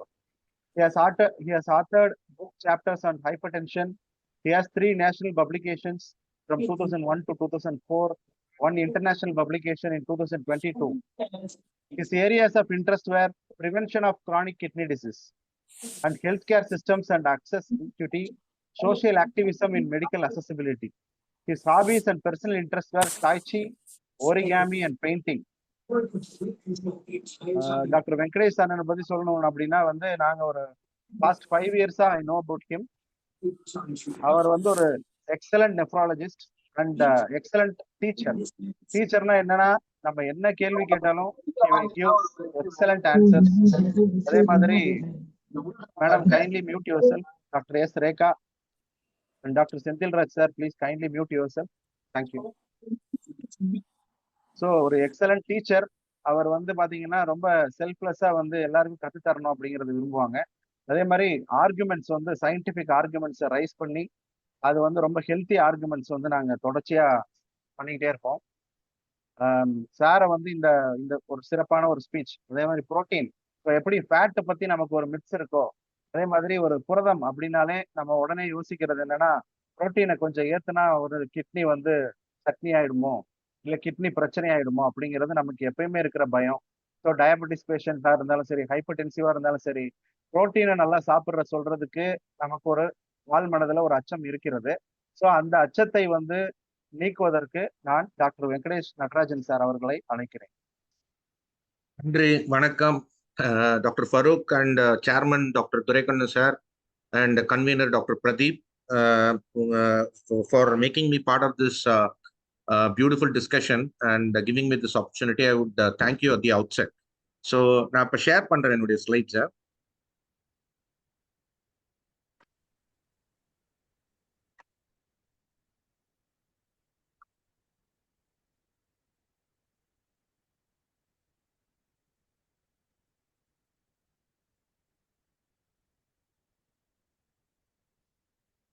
So basically what we are all interested in is என்னுடைய ஜாபை வந்து ரொம்ப சுலபமாக்கிட்டாரு doctor Saravanan. Because most of the heart and the kidneys are two organs which are linked with each other.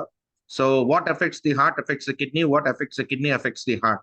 Therefore low carbohydrate, optimal protein intake and healthy fats are very important for maintaining a good lifestyle, especially cardiac as well as renal health. The most important question, as Dr. Farooq pointed out, is people often wonder whether I should take protein, whether I should take more protein. And Dr. Saravanan clearly illustrated, நம்ம வந்து வெஜிடேரியனும் கிடையாது, நான் வெஜிடேரியனும் கிடையாது, we are Mavatarians ன்னு கரெக்டா சொன்னாரு. So that is the reality. We will look at that. And the protein paradox பத்தி நான் subsequent slides-ல பேசுறேன். So முதல்ல, when we talk in terms of whether protein intake is harmful, we have to qualify that statement. What do we mean by normal protein intake? What do we mean by optimal protein intake? And what do we mean by excessive protein intake? So we'll discuss that in short duration. So the structure of the talk is basically recommended daily allowance of proteins everywhere. What is the level of protein consumption that is going to be harmful? And what is the prevalent level of protein consumption in world as well as in India? And what do we have in India? We call that as a protein paradox. And then finally, I'll close up with the conclusions. So what is the recommended daily allowance of protein in health and in CKD? Healthy individuals, India, most of the recommendation, especially NSSO, nutritional study analysis, many studies, observational as well as cross-sectional studies funded by ICMR, the recent India diet study, எல்லாமே code பண்றது என்னன்னா 0.83 gram per kilogram body weight is the optimal or adequate protein intake. Vegetarian 1 gram per kilogram body weight.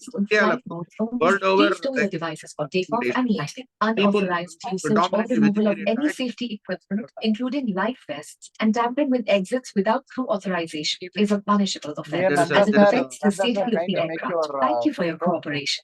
आपकी सुरक्षा सबसे महत्वपूर्ण है और हम आपसे अनुरोध करते हैं कि आप इस प्रदर्शन पर Can the host ध्यान mute दें। everyone? एक Farooq सुरक्षा sir, you can निर्देश mute, पत्र sir. आपके सामने वाली कुर्सी की அப்படியா? पॉकेट Mute में all रखें। கொடுத்துருங்க. कुर्सी की Mute all पेटी கொடுத்துருங்க इस sir. तरह बांधने की जाती है। कसने के लिए इस तरह फीते को खींचें और पेटी खोलने के लिए फ्लैप को उठाएं। उड़ान के दौरान कुर्सी की पेटी बांधे रखें। somebody is in the cabin में flight, I think. Okay. லைட்ல இருந்துமே அட்டன் பண்றாங்க. Very good. Very good. So recommended protein intake on the 0.83 gram per kilogram body weight is universal. And in India, because we are poor protein consumption, 1 gram per kilogram body weight is probably recommended. CKD பொறுத்த வரைக்கும், that is anybody who has got a GFR less than 60 ml, we call it CKD. We don't go by creatinine, we go by GFR. That's a very important message I want to communicate. Never classify somebody as based on their creatinine. Don't call them as having kidney disease. Always classify, always evaluate their GFR and call them as CKD. So CKD patients, the evidence is very well settled as far as protein consumption is concerned. So 0.5 to 0.6 gram per kilogram body weight for non-dialysis dependent kidney failure, and very low protein diet put them 0.3 to 0.4 gram per kilogram. Plus additionally, you have to give them keto analogs and essential amino acids. நம்ம நிறைய பார்க்கலாம் keto analog prescriptions வந்து எக்கச்சக்கமா CKD patients எழுதுவாங்க. அது ரொம்ப ஒரு inappropriate-ஆன ஒரு practice. But unless you restrict the protein, keto analogs add பண்றதுல எந்த பிரயோஜனமும் இல்லை. டயாலிசிஸ் டிபெண்டன்ட் கிட்னி ஃபெயிலியர்ல கண்டிப்பா வந்து புரோட்டீன் இன்டேக்கை அதிகரிக்கணும், நார்மலை விட கூட்டணும். ஏன்னா because dialysis patient will lose their protein during the process of dialysis, either peritoneal dialysis or hemodialysis. So 1.2 gram per kilogram body weight is the recommended allowance. Elderly-ல, especially dialysis patients elderly-ல protein intake இன்னும் அதிகப்படுத்தணும். ஏன் reason அப்படின்னா they usually have sarcopenia or muscle loss. And அதனால அவங்க protein intake கண்டிப்பா அதிகப்படுத்தணும். So protein intake is very important for health அப்படிங்கிறதுக்கு இந்த ஒரு ஃபேக்டரே போதும். நம்ம நான் டயாலிசிஸ் டிபெண்டன்ட் கிட்னி ஃபெயிலியரா இருந்தாலும் சரி, டயாலிசிஸ் டிபெண்டன்ட் கிட்னி ஃபெயிலியரா இருந்தாலும் சரி, நம்மளுடைய protein intake in the elderly should be increased. So எந்த level of protein consumption is harmful? So இதை பொறுத்த வரைக்கும் first before we actually discuss it, we must know there is no consensus across studies as to what constitutes an high protein diet. High protein diet எந்த definitionமே கிடையாது first. And the different studies have quoted different protein intake levels as high protein diet. If the total dietary protein is greater than 20% of your calories, so 20ல இருந்து 35% calories வந்து அது உங்களுடைய டயட்ல இருந்து calories வந்து protein மூலமா வந்துச்சுன்னா, then they generally tend to classify it as high protein diet. If it is greater than 1.2 grams or as high as 2 grams or 2.5 grams, there is a suggestion of harm. In a lot of observational studies, we'll look at that in much greater detail to see whether the evidence is really that. இன்னொரு பிரச்சனை என்னன்னா, இந்த ஸ்டடீஸ்ல எல்லாம் பாத்தீங்க அப்படின்னா excessive high protein diet or excessive diet or high protein டயட்னு பல பேர்ல ஹை ப்ரோட்டீன் டயட்ங்கிறத கிளாஸிஃபை பண்றாங்க. அதனால the current evidence is not actually clear whether high protein diet and what do they exactly mean by that. So we'll come to that definition, and during concluding remarks, I'll give my comments on that. Bodybuilders and athletes, their consumption of protein is about 2 grams, 2.5 grams per kilogram body weight class. They're relatively healthy. And there are many studies which says that they're relatively healthy. Nothing happens to the kidney at all. சாதாரணமா சாப்பிட்ற protein லெவலை விட 2 மடங்கு 3 மடங்கு சாப்பிட்டாலும் short டியூரேஷனுக்கு 6 monthsக்கு 1 yearக்கு காம்படிஷனுக்கு போற பாடி பில்டர்ஸ்க்கு எந்த விதமான பிரச்சனைகளும் வர்றது கிடையாது. ஸோ இது ஒரு இம்பார்ட்டன்ட் ஆர்குமெண்ட். இது வந்து டீலியலாஜிக்கல் ஆர்குமெண்ட்னு சொல்றோம். ஓவர் மில்லியன் ஹியூமன் பீயிங்ஸ் வந்து எவால்வ் ஆயிருக்காங்க. ஆம்னிவோரஸ்ல இருந்து கார்னிவோரஸ் மாதிரி கார்னிவோரஸ் ஆகக்கூடிய மனிதர்களுக்கு இடையில 10,000 ஆண்டுகளா தான் நம்ம அக்ரேரியனா மாறணும், கிரானிடேரியனா மாறணும். ஸோ கிரெயின்ஸ் சாப்பிட ஆரம்பிச்சது இந்த ஒன்லி இந்த 10,000 years. அப்ப இத்தனை காலமா மிருகங்கள்ல இருந்து வந்து புரதத்தை சாப்பிட்ட மனுஷனுக்கு எப்படி இந்த ஒரு சிறிய காலகட்டத்துல வந்து புரோட்டீன் சாப்பிட்டா கிட்னி சட்னி ஆயிடும் அப்படிங்கறத நம்ம திங்க் பண்ணணும். அது சாத்தியப்படுறதுக்கான வாய்ப்பு ரொம்ப ரொம்ப கம்மி. The epigenetics அப்படின்னு சொல்றேன். The epigenetics cannot have altered in just 10,000 years. Our evolution is about million years. So when you compare that, definitely the fear protein சாப்பிட்டா கிட்னி டேமேஜ் ஆயிடுங்கிற ஃபியர் இருக்கிறது ரொம்ப நியாயம் இல்லை. நான் சொன்ன மாதிரி ரெண்டுத்தையும் நான் தெளிவுபடுத்த பிரியப்படுறேன். முதல்ல ஹெல்தி பீப்புளுக்கு புரோட்டீன் சாப்பிட்றதுக்கான ஹை புரோட்டீன் டயட்டுக்கான டெஃபினிஷன் கிடையாது. ரெண்டாவது, கிட்னி ஃபெயிலியர் பேஷண்ட்ஸ்ல கண்டிப்பா புரோட்டீன் ரெஸ்ட்ரிக்ட் பண்ணணும், டயாலிசிஸ் இல்லாதவங்களுக்கு. ஆனா டயாலிசிஸ் பண்ணிக்கிறவங்களுக்கு கண்டிப்பா புரோட்டீனை கூட்டி கொடுக்கணும். ஸோ நம்ம பார்க்க வேண்டியது இப்ப ஹெல்தி டயட்ல என்ன பண்ண போறீங்கன்றத நான் சப்சிக்வெண்டா சொல்றேன். So beneficial effects of protein அப்படின்னு கேட்டா, the whole body is protein. Building blocks of the body is protein. Your enzymes, hormones, genes, gene products, virtually most of the organelles, cells, signaling molecules, etc. Everything is made up of protein. Lean body mass is essentially protein. Fertility, bone health, immunity, and we can keep on adding on to that layer after layer of so many important vital functions of the protein. So protein is extremely important for survival, for life to go on. Sorry, are there any harmful effects to the protein? Again, harmful effects in எடுத்தோம்னா ஹெல்த்ல என்ன harmful effects வரலாம், and patients with kidney failure, established kidney failure என்ன harmful effects வரலாம்ங்கறத நம்ம தெளிவா புரிஞ்சுக்கணும். For example, இப்போ established kidney failure பேஷண்ட்ஸ்ல kidney failure worsen ஆகிறதுக்கு வாய்ப்பு இருக்கு. அவங்களுக்கு ஹை லெவல்ஸ் ஆஃப் பாஸ்பேட் வரதுக்கு வாய்ப்பு இருக்கு. ஸ்டோன்ஸ் வரதுக்கு வாய்ப்பு இருக்கு, அசிடோசிஸ் worsen ஆகிறதுக்கு வாய்ப்பு இருக்கு. இது எல்லாம் யாருக்குன்னா கிட்னி டிசீஸ் ஆல்ரெடி ஆல்டர்டா இருக்கு. பட் ஹெல்தி பீப்புள்ல there is only one aspect. when they consume 2 grams per kilogram body weight மேல புரோட்டீன் கன்சியூம் பண்றவங்களுக்கு அசிடோசிஸ்னால ஆஸ்டியோபோரோசிஸ் வரலான்னு சில சஜஷன்ஸ் இருக்கு. they are not very strong studies yet, they are just suggestions. Similarly, ketogenic diet in an extreme degree of fasting where you completely negate carbohydrates to less than 5%, அந்த மாதிரி category of people there is a suggestion in children especially stones can actually increase அப்படின்னு ஒரு suggestion இருக்கு. And as Dr. Saravanan pointed out, இந்த harms எல்லாமே ultra processed meat சார்ந்தது தான். இந்தியால வந்து நம்ம இந்த கிரானா ஷாப்ஸ்லயோ இல்ல அண்ணாச்சி கடையிலயோ போய் வாங்கி சாப்பிடுற மீட்டு ரொம்ப ரொம்ப சேஃப், அதை பத்தி கவலைப்பட வேண்டிய அவசியமே கிடையாது. ஸோ புரோட்டீன் சாப்பிட்டா என்ன ஆகுது பிசியலாஜிக்கலி? when you any form of protein, நீங்க normal protein intake 1 gram per kilogram body weight எடுத்தாலும் சரி, 0.8 gram per kilogram body weight ஆலும் சரி, புரோட்டீன் சாப்பிட்ட உடனே afferent arteriole கிட்னில டைலேட் ஆகும், கேபிலரிஸ்ல. there is an increase in glomerular filtration pressure, creatinine clearance increases. This is normal physiological response to protein intake. So higher protein intake சாப்பிடுறதுக்கு this physiological response, which is essentially adaptive, can also become maladaptive. maladaptive மாறுறப்ப தான் பிரச்சனை. அப்ப இந்த maladaptive யாருக்கு மாறுது அப்படின்னா ஏற்கனவே CKD உள்ளவங்க. யாருக்கு சிகேடி இருக்கு? புரோட்டீன் சாப்பிட்றவங்களுக்கு சிகேடி கிடையாது, கார்போஹைட்ரேட்ஸ் நிறைய சாப்பிட்றவங்களுக்கு தான் சிகேடி. டயபெட்டிஸ் யாரு இருக்கோ, பிளட் ப்ரெஷர் யாருக்கு இருக்கோ அவங்களுக்கு தான் சிகேடி. ஸோ சிகேடி இருக்கிற பாப்புலேஷனுக்கு excessive consumption of protein is harmful. But healthy பீப்புளுக்கு எல்லாருக்கும் எக்ஸ்பெக்டட்னா ப்ரோட்டீன் கன்சியூம் பண்ண உடனேவே within the 2 hours postprandially there will be an increase in GFR which will return back to baseline immediately. So let's look at some studies. இப்போ நான் சொன்ன சில பேசிக் எவிடன்ஸுக்கு சில studies நான் கோட் பண்றேன். அது வந்து will be useful for all of us. So if you look at it, several observational studies have been done over a period of time. இப்போ the first study which is நான் highlight பண்ணியிருக்கிறது very few studies. அந்த ஸ்டடீஸ்ல the rate of consumption of protein, the amount of protein consumed is more than 1 gram-ங்கிறதுனால those studies are becoming important. And the duration of follow-up in these studies is also quite relevant. இப்போ nurses health studyன்னு ஒன்று major ஸ்டடியில they followed up about 1650 odd people for 11 years. அங்க ஒரு நாளைக்கு 93 grams per day is the quantum of protein consumption.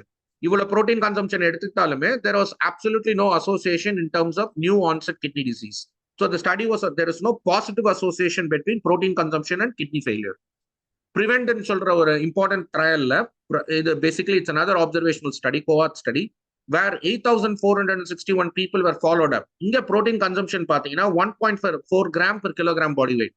So they were followed up for a period of 7 years. Again, இங்கேயும் வந்து protein சாப்பிட்றதுனால யாருடைய கிட்னியும் சட்னி ஆகல. கியூபியோ அப்படின்னு ஒருத்தர் கண்டக்ட் பண்ண முதல் ஸ்டடியில தான் they pushed the protein a little bit higher. They went up to 2.1 gram per kilogram body weight and they followed them for 12 years. This is the first, one of the earliest trials that showed that there is an evidence that there should be harm if you push the protein intake by more than 2 grams. Cardiovascular health study is another study, which is also kind of a negative study. It did not show any association. So Singapore Chinese health study. So we were talking about the Eastern population and the Far East, as well as the other Asian population. The Singapore Chinese health study la important takeaway என்னன்னா, இங்க 1 gram per kilogram body weight protein சாப்பிட்டாலே வந்து 15 years follow பண்ணதுல they developed a new onset kidney failure. So they could இதை adjust பண்ண பிறகு, confoundersலாம் adjust பண்ண பிறகு, the study concluded it is not because of the protein intake. It is because of the comorbidities and lifestyle of these people, like smoking, hypertension, pre-existing hypertension, diabetes, genetic factors that actually it resulted in new onset kidney disease in this particular study. So Eric, this is another important study where people followed 11,000, 12,000 people over a 23-year period. This is the longest follow-up observational trial where the protein consumption was about 110 grams per day, which is pretty high. And when that amount of protein was consumed, the study concluded there is absolutely no instances of new onset kidney failure while people are followed up for almost 23 years. It was a very positive study which says that high protein consumption does not really cause any kidney damage. So there are few other studies which also concluded similarly, some showing a positive association, some showing a negative association. So what about randomized trials? நம்ம இது வரைக்கும் பேசினது observational study. Randomized trials எடுத்துக்கிட்டாலும் 300-400 patients இருக்கக்கூடிய சில trials நான் highlight பண்ணியிருக்கேன். அதுல பாத்தீங்கன்னா they divided them into two halves, those for whom high protein diet was given. But most of these trials were only 6 months to 12 months to 24 months in duration. It was not sufficient. In the trials, there are very few trials which says that there is some evidence that high protein consumption can actually increase kidney disease. There are some trials which says absolutely it has no relationship. So in the confusion, recently in one of the Journal of American Society of Nephrology, there was a systematic analysis, a systematic review and analysis came up, meta-analysis. Adula final conclusion highlight பண்ணிருக்கேன் என்னன்னா the current review is insufficient to determine if increased protein intake from a particular source, whether it is plant or animal, influences kidney health outcome. The data further indicate that at least in the short term, higher protein intake within the range of recommended intake of protein is consistent with normal kidney function in healthy individuals. அப்ப longer duration we do not know what really happens. But in a shorter duration, 1.5 gram, 2 grams சாப்பிட்டாலும் ஒண்ணும் பண்ணாது. அதுல நீங்க animal protein சாப்பிட்டாலும் ஒண்ணும் பண்ணாது, plant protein சாப்பிட்டாலும் ஒண்ணும் பண்ணாது. Kidneys are relatively healthyங்கிறது தான் current recent evidence in terms of protein consumption. So this is the forest plot of that particular study. Total protein, animal protein, plant protein, if you compare all of them, it falls to the right of the graph, suggesting that the risk ratio was considerably less. In fact, protein consumption was supposed to be protective. When you consume protein, the kidney health was supposed to be better. So one of the things which we often see is high protein diet is becoming very popular in terms of weight loss. So what happens in one particular study, when you consume a lot of protein just to lose weight, what is the outcome? So this Martins et al., they looked at this, and 1.6 gram per kilogram body weight protein consumption, they found if the people are in neutral or positive energy balance, they reported that consuming an amount of protein that accounts for 25% to 30% of the total daily energy intake for 10 to 12 weeks did not induce any adverse effects. So weight loss for 3 months, 4 months, 6 months, protein நிறைய சாப்பிடுறதுனால எந்த விதமான kidney டேமேஜும் வராது. And weight loss diets are relatively safe. இது ஒரு indirect surrogate. நான் சொன்ன plant dietல இருந்து established CKD இருக்கிறவங்களுக்கு, CKD GFR 60 ml கீழே ஆல்ரெடி இருக்கிறவங்களுக்கு plant protein is the recommended protein and not animal source protein. So இந்த மாதிரியான கேட்டகரியில மட்டும்தான் animal protein பத்தி நம்ம கவலைப்பட வேண்டியிருக்கு. Plant protein is relatively safe. நான் திரும்ப எக்ஸ்பிளைன் பண்றேன். This is not for healthy people. This is for people with low GFR. So what type of protein is useful? Guidelines, there is absolutely, they do not distinguish between any of the protein sources. Animal protein sources are fine, and even plant protein sources are fine. What is important is you should not consume processed meat. That is the most important conclusion. Plant dominant protein is considered both beneficial in health and preferable in pre-existing CKD. Excessive animal protein greater than 1.5 grams per kg increases the risk for osteoporosis and incident CKD in some studies. But a final conclusion in the recent meta-analysis is that this particular point needs further refinement. So we can safely conclude that observational studies all have drawbacks. The randomized control trials were of short duration. There is absolutely no conclusive evidence of harm if protein intake is greater than 1.5 grams, they healthy in the short term. Multiple studies show a signal for increasing incidence CKD in the long term. But this is just a signal and not a conclusion. And the clarity, which means that the evidence is not certain. What to do practically, what we are supposed to do. Practically, 1 to 1.2 gram per kilogram body weight protein intake for everybody is considered healthy. We can safely consume 1 to 1.2 gram per kilogram body weight protein, or 20 to 25% of your total calories from protein is relatively safe. Nothing will happen to the kidneys at all. அதை பத்தி எந்த கவலையும் பட வேண்டிய அவசியம் இல்லை, unless your patient has got a GFR of less than 60 ml per minute. Now, this is the second study. Let me talk about the Indian protein paradox. What is this paradox? Dr. Saravanan alluded to it in great detail, but let me even emphasize the point and belabor the point once again. India, the proportion of people who consume vegetarian food is actually only 29%. It's not very high. It's 29%. We call ourselves a vegetarian country, but we are not. We are only 29% consumption of vegetarian. Majority of us consume meat, some kind of meat. Egg, fish, saptale, we become non-vegetarians. And 77%, by that definition, we are all non-vegetarians because we consume either meat or fish or egg or even other forms of meat. So there was a study, a right to health, right to protein, or a group they did a lot of studies in India, and I'm sharing some of those studies. First, they interviewed a lot of mothers in India, and they found out how much amount of what do they really understand by protein. The sad part is 58% of these urban mothers could not even identify what is your normal protein or food, what constitutes as a protein source. Or 58 to 60% of the mothers couldn't actually identify what is a good protein source. On top of it, protein, 78% believe that protein is complex to digest and it leads to weight gain. 76% believe that protein is needed only for those who are doing exercise or body weight training, or those who want to put on a lot of weight. Protein leads to weight gain, another popular myth.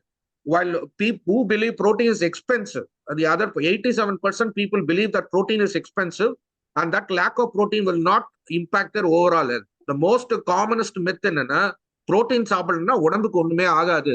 இதெல்லாம் யாருக்கு இடையில interview பண்ணது? நம்ம வீட்டுல இருக்கிற தாய்மார்களுக்கு, அதுவும் எங்க அர்பன் ஏரியாஸ்ல இருக்கிற தாய்மார்களுக்கு. So if you take the north, west, east and south, almost proportionately to 60 to 70% of the mothers were expressing these kind of myths. They believe that the lack of protein does not impact overall health, which is a very, very sad state of affairs. So the protein pinch, 10ல இருந்து 8 அம்மாக்கள் என்ன நினைக்கிறாங்க அப்படின்னா, Indian diet consisting of roti, dal, rice is enough for daily protein needs. நமக்கு போதுமான protein நமக்கு சாப்பிடுற உணவுல ஆல்ரெடி நமக்கு கிடைக்குதுன்னு 8ல இருந்து 10 அம்மாக்கள் they think. ஸோ அம்மாக்கள் உடைய அவேர்னஸ் இவ்வளவு புவரா இருந்ததுன்னா நம்ம சாப்பிட்ற சாப்பாடு obviously will be protein deficient and carbohydrate rich. So primary protein source நம்ம பார்த்தோம், we are predominantly a vegetarian country நினைச்சிட்டு இருக்கோம், but we are not. That is just an ideological and propagandist statement. The fact is otherwise. The plant protein and animal protein எடுத்துக்கிட்டோம்னா நம்ம 92% of the people consume milk and dairy products. We still don't consume a lot of meat. I'll come to that shortly. But dals and pulses தான் predominant consumption, 88%. So this is a NSSO data where you find a consumption or a expenditure on protein, expenditure on food பார்க்கறப்ப percentage of total calorie intake and protein derived from different groups of food items for the household. If you look at percentage of total intake of protein, cereals 60%, pulses 10%, milk 10%, egg, fish and meat abysmally low 4 or 5%. Other foods and processed meat, which is again higher because of the emerging FMCG or the fast food culture. 11% of them are eating deep fried food, especially deep fried meat. So percentage of total intake of protein from different fruits in rural areas. அங்க கூட பார்த்தா meat consumption, egg consumption is rock bottom. What we predominantly consume for protein is cereals and pulses. அது pulses ரொம்ப கம்மி, cereals தான் அதிகம். We all know that cereals are not full, they do not have the full complement of protein. Most of the cereals are deficient in the essential amino acids which needs to be complemented, especially lysine, which leucine and isoleucine. We have to be complemented by taking different forms of protein. This is the same story in urban areas also. So urban and rural divide unme kedaiyadhu. We consume a lot of cereals and claim that we are eating protein while we have absolutely no clue that we are not eating protein at all. So more than 70% of Indian mothers surveyed believe in myths that protein is difficult to digest, leads to weight gain, is only for bodybuilders and is expensive to procure, which is a very, very, which is not factual, and we need to create more awareness as doctors in this area to our patients and our population at large. So again, this is another data which shows that meat consumption perhaps is very high in many states in India consume meat, but as I showed, meat consumption is actually very low. But we all, most of the Indians consume some sort of meat. This is another way of putting it across. Again, when you consume meat consumption, egg, fish and meat is very low. Cereals dominate our predominant protein source. So Dr. Saravanan also alluded to this. This map shows clearly the one that is red in is consumption of meat from animal sources. The one in green is consumption of meat from plant sources. And the black line is your average daily protein requirement. India is barely scraping the surface. Indians நம்மளுடைய protein கன்சம்ஷன்ல average daily protein ரெக்குவயர்மெண்ட்டை fulfil பண்றது தத்திகணம் தோம் போட்டுட்டு இருக்கோம். we are not even there. we are just barely scraping our average daily protein requirement, while China, Middle East, North Africa, European Union, US and Canada, they are all consuming a quite a good amount of protein over and above their average daily requirement. But the prevalence of CKD is not very high amongst these countries, barring India. India la fifth largest non-NCD is becoming is chronic kidney disease, and people with chronic, and the death due to chronic kidney disease is increasing year after year. And the reason is not consumption of protein. The reason is consumption of excessive carbohydrates, the metabolic syndrome, hypertension, diabetes, smoking, and the genes. With these are all contributing. It is not the protein which is killing our kidneys. It is our very unhealthy consumption of carbohydrates which is responsible for that. So the take-home message is, we are a protein deficient country. What is needed is a debate on provision of protein to all. எல்லாருக்கும் protein கொடுக்கறத பத்தி நம்ம பேசணும். புரோட்டீன்னால kidney damage ஆயிடுமா நம்ம பேசுறது வந்து ஒரு நகைப்புக்குரிய விஷயம். It is ironic, while the West debates optimal versus adequate, protein deficient Indians are worried about protein excess and injury. This is a very sad state in our country. 20 to 25% of the total calories from proteins, up to 1 gram per kilogram per day, except in athletes and bodybuilders, are very safe. Lakshman ரேகான்னு சொல்றது எங்க அப்படின்னா 1.5 grams வரைக்கும் சாப்பிட்டா கூட safe தான். Healthy people 1.5 gramsக்கு மேல consistently for year after year, if they are consuming for 5 years, 6 years, 7 years, then there is a suggestion that you may have some problem with your kidney. But generally, I want to impress upon the fact, please take more protein. Consume 1 to 1.2 grams of protein per day. It is relatively safe. Nothing to worry about it. We need to worry more about protein deficiency than protein excess. I think with that, I will conclude. And with that passing message, I hand it over to the moderators.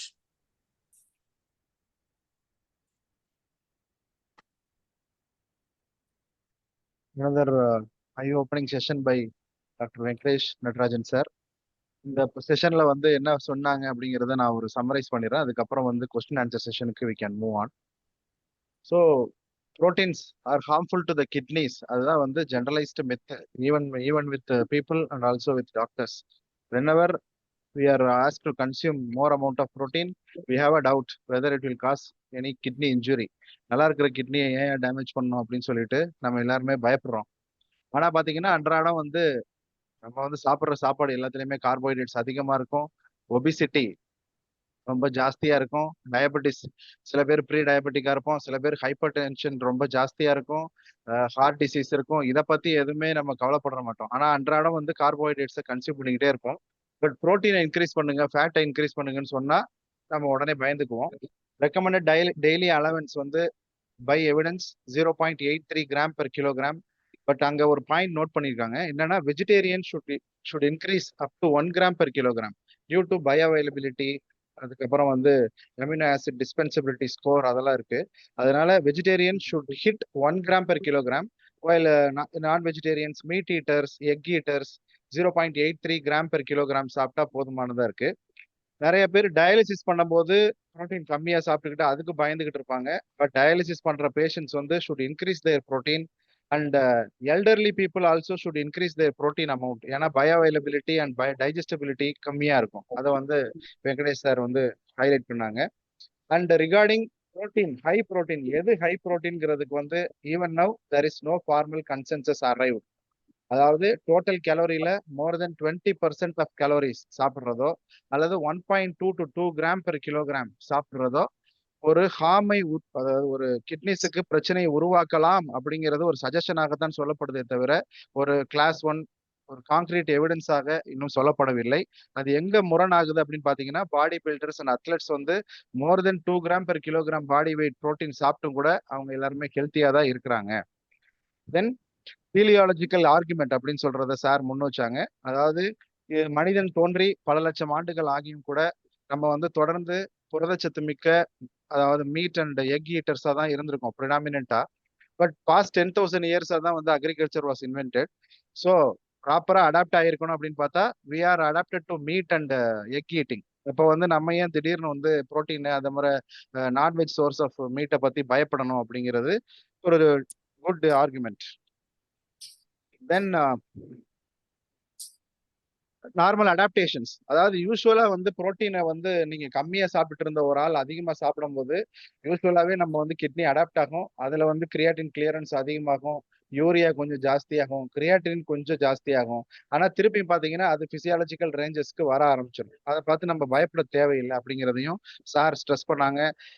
Different studies, observational studies, nurses study, prevent study, கூபியோ study, cardiovascular heart study, Singapore China health study, ARIC ஸ்டடின்னு பல ஸ்டடிகள் code பண்ணி புரோட்டீனை அதிகப்படுத்துறதுனால ஒரு பெரிய சிக்கல்கள் கிட்னிக்கு வர்றதில்லை அப்படிங்கிறது சொன்னாங்க.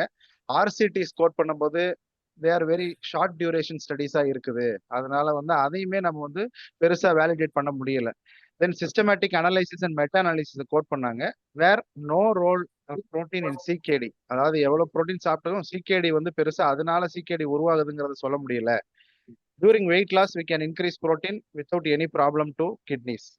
GFR வந்து less than 60 இருக்கிறவங்க மட்டும்தான் வந்து புரோட்டீன் குறித்து கவலைப்பட வேண்டும், அச்சப்பட வேண்டும். அவர்கள் வந்து பிளான்ட் பேஸ்டு சோர்ஸ் சாப்பிடுறது நல்லது, அனிமல் பேஸ்டு சோர்ஸை விட அப்படிங்கிற பாயிண்ட்டை ஸ்ட்ரெஸ் பண்ணாங்க. Then for final point, no distinguishment in guidelines. யாருக்கு எதுக்கு, அதாவது மீட் சாப்பிட்றது, அப்புறம் நான்வெஜ் அண்ட் வெஜ் சோர்ஸ். அதாவது எப்பயும் பார்த்தீங்கன்னா வெஸ்டர்ன் கண்ட்ரீஸ்ல யாருக்கு கிட்னி டிசீஸ் வந்தா கூட அவங்கள வந்து பியூர் வெஜிடேரியன் ஆகுங்கன்னு சொல்றது இல்லை. அவங்க வந்து புரோட்டீனை கம்மியா சாப்பிடுங்கன்னு தான் சொல்றாங்களே தவிர அப்படி சொல்றது இல்லை. ஸோ நம்ம தான் என்ன பண்றோம் அப்படின்னா வந்து லேசா கிரியாட்டின் 1.2 பார்த்தா கூட நீ வெஜிடேரியனா மாறிடுற அப்படின்னு சொல்லிடுறோம். அது தவறான ஒரு கருத்து. ஸோ ப்ராசஸ்டு மீட்டை வந்து சரவணனும் எதிர்த்திருக்காங்க, டாக்டர் வெங்கடேஷ் சாரும் எதிர்த்திருக்காங்க. ஸோ ப்ராசஸ்ட் மீட் நம்ம வந்து இங்க கன்சியூம் பண்றது இல்லை, அதனால நம்ம அதை பத்தி பயப்பட தேவையில்லை. ஸோ சிகேடியில் தான் பிளான்ட் வந்து பெனிஃபிஷியலை தவிர நார்மலா இருக்கிற கிட்னி வச்சிருக்கவங்க தைரியமா வந்து plant source as well as animal சோர்ஸை நம்ம சாப்பிடலாம். ஸோ தைரியமாக நம்ம சாப்பிடலாம். இந்தியாவை பொறுத்த வரைக்கும் இந்தியன் புரோட்டீன் பேரடாக்ஸ் நிலவி கொண்டிருக்கிறது. நாம் அனைவருமே புரோட்டீன் டெஃபிஷியன்ட் பாப்புலேஷன் தான், even in awareness and also in eating. Awareness among doctors இருந்தால் தான் அவேர்னஸ் டுவர்ட்ஸ் பேஷண்ட்ஸ் வரும். அப்படி இருக்கும் பொழுது நம்ம வந்து டால் அண்ட் பல்சஸை வந்து நீங்க புரோட்டீனுக்கு நம்ம ரிச் சோர்ஸை சொல்லிக்கிட்டு இருந்தோம் அப்படின்னா கார்போஹைட்ரேட் கன்சம்ஷன் வந்து invariably it will be high. And also dal and pulses, அப்புறம் சீரியல்ஸ், இது எல்லாமே they will be inadequate in indispensable amino acid. அப்போ ஒன்னோட ஒன்று எல்லாத்தையும் சேர்த்து சாப்பிட சொன்னா அவங்க வந்து தால் அண்ட் பல்சஸை விட்டுட்டு வெறும் சீரியல்ஸை தான் சாப்பிடுவாங்க. அதான் நம்மளுடைய ஸ்டடீஸ்ல தெரியுது. More amount of even 60% of protein from cereal sources வருது. அப்போ ஆட்டோமேட்டிக்கா வந்து கார்போஹைட்ரேட் கன்சம்ஷன் ரொம்ப ஜாஸ்தி ஆயிடுது. டியூ டு நான் அஃபோர்டபிலிட்டிங்கிறது 3வது 4வது ரீசன் தான். மொதல் ரீசன் என்னன்னா அச்சம் வந்து நான்வெஜ் சோர்ஸ் சாப்பிட்றதுக்கு ஒரு பயம் இருக்கு. அதை வந்து நம்ம எல்லாருமே அதை வந்து தெளிய வைக்க வேண்டியது நம்மளுடைய பொறுப்பு. கடைசியா சார் வந்து என்ன சொன்னாங்க அப்படின்னா வந்து ஈவன் ரேஷன்ல கூட non veg protein sources and veg protein sources வந்து rich sources we have to give.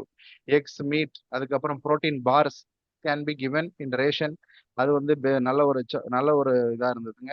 1 gram per kilogram per day அச்சம் இல்லாம சாப்பிடலாம். லட்சுமண ரேகை வந்து even we can go up to 1.5 gram per kilogram per day அப்படின்னு சொல்லி முடித்தது முத்தாய்ப்பாக இருந்தது. நன்றி சார், தேங்க்யூ. சார் கொஞ்சம் டவுட்ஸ் இருக்கு சார், அத we can ask sir. சாட்ல இருக்கா? Yes sir, டாக்டர் அனுஷா வந்து கேட்டிருக்காங்க, is protein supplements better on everyday basis if unable to meet the needs through diet? Yes, இப்போ புரோட்டீன் சப்ளிமெண்டேஷன் வந்து நான் ஜென்ரலி ரெக்கமெண்ட் பண்றது கிடையாது நிறைய பேருக்கு.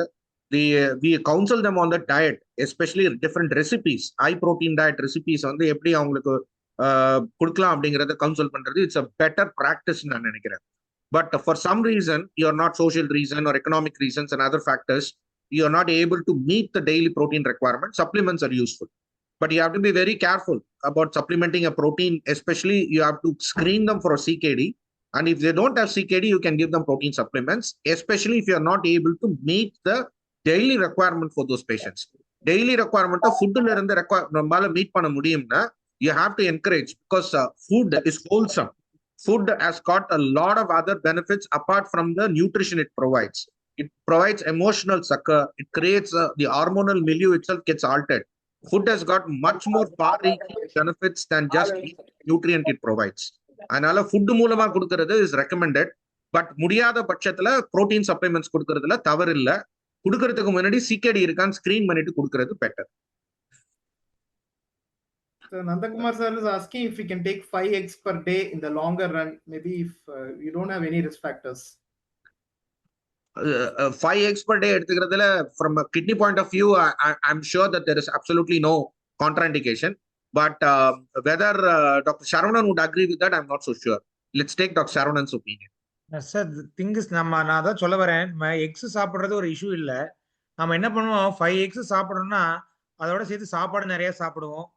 நான் ஜென்ரலாக சொல்லிருப்பேன். அந்த நீங்கள் எந்த ஸ்டடி, சிங்கப்பூர் ஆர்ட் ஸ்டடிக்கு அந்த இது கூட சொன்ன கூட people who are consuming high level of this also consume higher level of நம்ம ஒரு என்ன சொல்றது, ஒரு 5 ஸ்டார் ஹோட்டல் பஃபேல ஒரு இருக்கோம், ஒரு மெடிக்கல் கான்ஃபரன்ஸ்க்கு போறோம்னா நாங்கள் 2 முட்டை இருக்குன்னு சாப்பிட்றோம்னு வச்சுப்போம். இல்லை ஒரு டபுள் ஒரு தோசா ஸ்டால் இருக்கு, ஒரு டபுள் ஆம்லெட் தோசா ஸ்டால்லாம் இருக்குன்னு நாங்கள் சாப்பிட்றோம்னா அந்த முட்டையை மட்டுமா நம்ம சாப்பிட்டு வருவோம். சாப்பிட்டு கடைசியில் ஒரு பாயாசம் இருக்கும், அதையும் குடிப்போம். ஸ்டார்டிங்ல ஒரு ஸ்ட்ராபெரி மில்க் ஷேக் மாதிரி வச்சிருப்பான், அதையும் குடிச்சிருப்போம். கடைசியில ஒரு வாழைப்பழம் இருப்போம், அதையும் சாப்பிட்டுருப்போம். ஸோ நான் சொல்ற பாயிண்ட் என்னன்னா, நம்ம வந்து ஏதோ அந்த 5 எக்ஸ் நம்ம வந்து அந்த ஸ்ட்ராபெரி மில்க் ஷேக்கை குடிக்கிறதுக்கோ அந்த மேங்கோ ஐஸ்கிரீமை சாப்பிட்றதுக்கோ நம்ம என்னைக்குமே ஒரு நாள் கூட யோசிக்கவே மாட்டோம். கிங் ஆல்ஃபோன்ஸ் ஐஸ்கிரீம் அமுல்லே வருது. இப்போ நான் ரீசெண்டாக ஐஎம்ஏ மீட்டுக்கு தான் உடுமல்பேட்டுக்கு போனேன். யாராவது இங்கே உடுமல்பேட் ஐஎம்ஏ சகோதரர்கள் இருந்தால் கூட பார்ப்பாங்க. ஸோ நம்ம அந்த இடத்துக்கு போறப்ப அந்த அமுல் அல்ஃபோன்ஸ், கிங் அல்ஃபோன்ஸ் மில்க் ஷே ஐஸ்கிரீமையோ பட்டர் ஸ்காட்ச் நல்ல டிலேட் தான், அந்த அதை வந்து நம்ம யோசிக்கிறது இல்லை. ஆனால் நம்ம எக்ஸ்ட்ரா 2 முட்டை சாப்பிட்றது தான் யோசிக்கிறேன். நான் என்ன சொல்லுவேன், it is not about taking daily eggs or 5 eggs or 6 eggs per day. I would say it is more about taking a balanced meal. So 5 eggs per day will only give you 30 grams of protein. That is not a problem. But அது மட்டும்தான் நீங்க எடுக்க போறீங்களா அப்படின்னு பாத்தீங்கன்னா கிடையாது. நம்ம மக்கள் அவ்வளோ 5 எக்ஸ்க்கு சார், நம்ம மக்கள் உங்களுக்கு தெரியும் சார், நம்ம குழுமம் குரூப்ல டிஸ்கஸ் பண்ணுவோம். சாப்பாடுல நிறைய கஞ்சித்தனம் பாக்குறாங்க. நிறைய ஒரு என்ன சொல்றது, ஒரு இல்லாததுக்கெல்லாம் வந்து செலவு பண்ணி இது பண்ணுவாங்களே தவிர, இந்த ஒரு பால் பேக்கெட்ல பால்ல இருந்து தண்ணியை மிக்ஸ் பண்ணி, இன்னும் பால்ல தண்ணியை மிக்ஸ் பண்ணி குடிக்கிறது நிறைய மக்களுக்கு இருக்கு. 2 லிட்டர் பால் வாங்க மாட்டாங்க. 4 அடல்ட் வீட்டுல இருக்காங்கன்னா 1/2 லிட்டர் வரல 1 லிட்டர் பால் வாங்கி 100 ml எல்லாம் குடிப்பாங்களே தவிர 2 லிட்டர் பால் வாங்கி எல்லாரும் 300 ml பாலை குடிக்க மாட்டாங்க. நம்ம சாப்பாடு இன்னும் ரொம்ப கணக்கு பார்த்துட்டு தான் இருக்கோம். Because the fact is India is poor. Either it is poor in the pocket or poor in the mind. நம்ம சாப்பாடுக்குன்னு அப்படி செலவு பண்றது இல்லை sir. That is the reality. நம்ம அதுதான் வந்து ட்ரூத். இனிமேல் பாலுக்கு தண்ணி மிக்ஸ் பண்ணி குடிக்கிற நிறைய வசதியான குடும்பங்களே இருக்குது. So I would say X per day 5. I don't think this is required. சாப்பிடக்கூடாதுன்னு நான் சொல்ல மாட்டேன். பட் அவ்வளோ சாப்பிட்றவங்க கட்டாயம் வந்து ஹை லெவல் ஆஃப் கார்பும் சாப்பிடுவாங்க. இன்சுலின் ரெசிஸ்டன்ஸ் கட்டாயம் ஆட் ஆகும். தேளு பாம்பு பூராந்திங்கிற சைனாக்காரனுக்கு ஒன்றும் ஆகிறது இல்லை. புரோட்டீன் வந்து அவ்வளோ எடுக்கிறான். But he is living longer than us, healthier than as.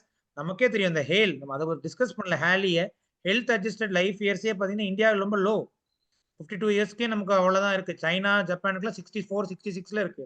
So அவங்க லைஃப் ஸ்பேன் 86 ஜாப்பனீஸ்க்கு, அவனுக்கு health adjusted life expectancy 64 years 65 இயர்ஸ்க்கு வருது. ஸோ நம்ம வந்து நம்ம ஏஷியன் பாப்புலேஷன் பார்த்தாலுமே ஜாப்பனீஸ் சைனீஸ் எல்லாருமே வந்து நம்மளோட அதிகமாக நான்வெஜ் எடுக்கிறாங்க. நான் ஒரே பாயிண்ட் தான் முதல்ல சொல்றேன், we are very culturally complex. அதுதான் ப்ராப்ளம். என் பேஷன்ஸ் நான்வெஜ் ஏன்னா protein source, I don't accept vegetarians good protein source sir.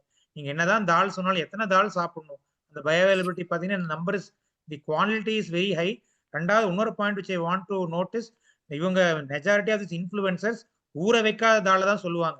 அதே சென்னாவை ஊற வச்சுட்டோம்னா அது கிராம் வந்து அதிகமாயிரும். அப்போ 250 கிராம்லயே வந்து 10 கிராம் ப்ரோட்டீன் தான் வரும். 100 கிராம்ல 10 கிராம் ப்ரோட்டீன் வரும்னு சொல்லுவாங்க.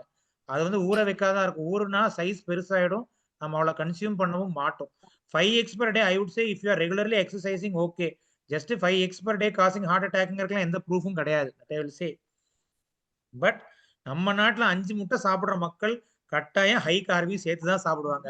வெறும் 5 பாயில்டு எக் சாப்பிட மாட்டாங்க. முட்டை போண்டா, கொத்து பரோட்டா, பீச் பரோட்டாவோ மிக்ஸாக தான் சாப்பிடுவாங்களே தவிர கட்டாயம் வெறும் 5 எக் பாயில் பண்ணிலாம் நம்ம ஆளுங்க சாப்பிடவே மாட்டாங்க.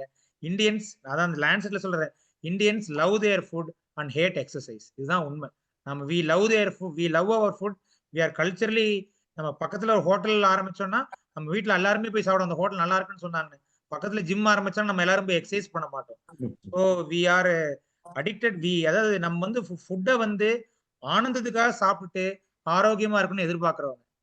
ஆனந்தத்துக்காக தான் சாப்பிடுறோம். ஏன்னா நம்ம லாஸ்ட் போன ஐஎம்ஏ சொன்னேன், ஸ்ட்ராபெரி மில்க் ஷேக்கும் ஒரு கிங் ஆல்ஃபோன்ஸ் ஐஸ்கிரீமும் சாப்பிட்றப்ப நம்ம யோசிக்கவே மாட்டோம். அந்த 2 எக்ஸ்ட்ரா முட்டையை மட்டும் சாப்பிடுறது தான் அவ்வளவு யோசிப்போம். அதுதான் problem. Dietary cholesterol will not automatically translate to cholesterol in the body. That's the key point. சொல்றேன் அப்புறம் சொல்ல முடிச்சிட்டேன். Most of the other doubts have been answered by Farooq. So Farooq is messaging the others. And Yeah. this is So one last doubt, sir. You are telling to consume protein, but the way of our Indian style of cooking the protein is totally destroys all the essential amino acid, whatever you want to take. So how can you throw some highlight on that? Definitely. You see, the consumption, first of all, we consume only proteins from plant sources rather than from animal sources. Cooking, steaming, boiling, and compared to vitamins and minerals, cooking generally do not have a great impact on protein destruction. Protein has to be denatured and taken. So you can use it, except deep frying. Don't do deep frying of your protein because you will add more, the animal fat, whichever sticking onto it will become trans fats. So don't do that. So that's the only thing. Boiling and steaming is probably the best way to eat your protein. Vegetable proteins, unless you mix and match, unless you have to combine different kinds of protein, you have to take abundance of soy, tofu, paneer, spirulina, spinach, different kind of varieties of protein. Cereals or pulses or mix you cannot get the full complement of protein. But protein doesn't get destroyed by the cooking process alone. But the best way to consume protein is to take boiled or steamed food. So when we prepare this paruppu sadam and sambar, we put that urd dal, whatever it is, the main component. We boil it to maximum temperature and everything is gone. That's what my question. Illa, sir. That is not the right understanding of that. So do you mean our paruppu sadam and sambar is very healthy in terms of protein? No. It contains very less protein. That's the whole argument of our presentation. We have to supplement it with definitely with animal protein, and the vegetable protein alone is grossly inadequate to provide our daily requirements.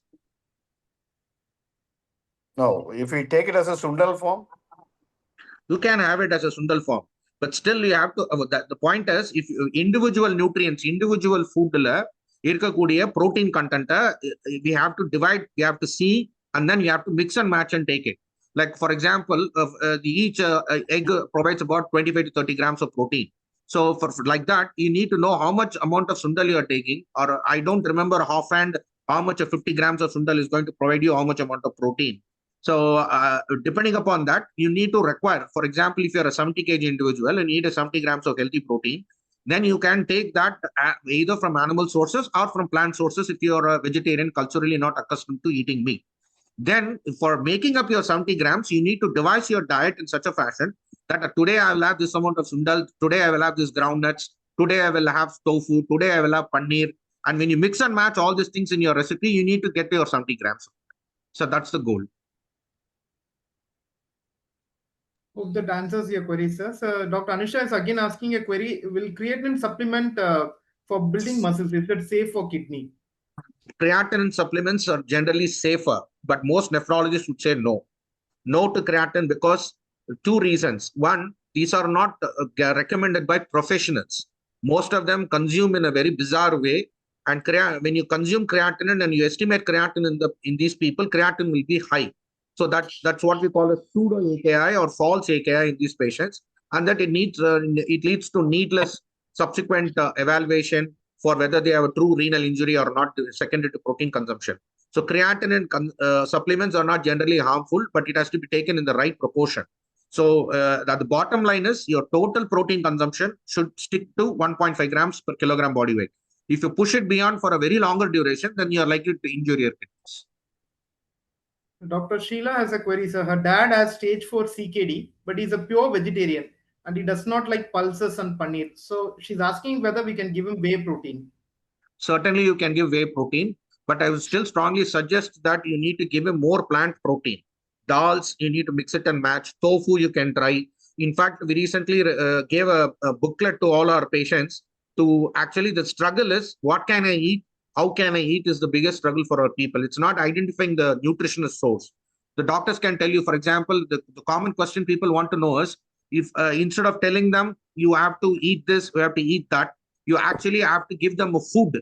You have to prepare a food with a different kind of recipes if you're able to, as doctors, if you're able to give them recipes, சமையல் குறிப்பு கொடுக்கிறது is better than telling them you take 30 grams of protein or 60 grams of protein, or telling them tofu contains this much of protein, soya contains this much amount of protein சொல்றதுக்கு பதிலா actually how to make or prepare foodங்கிற recipe கொடுக்கிறது is much more practical.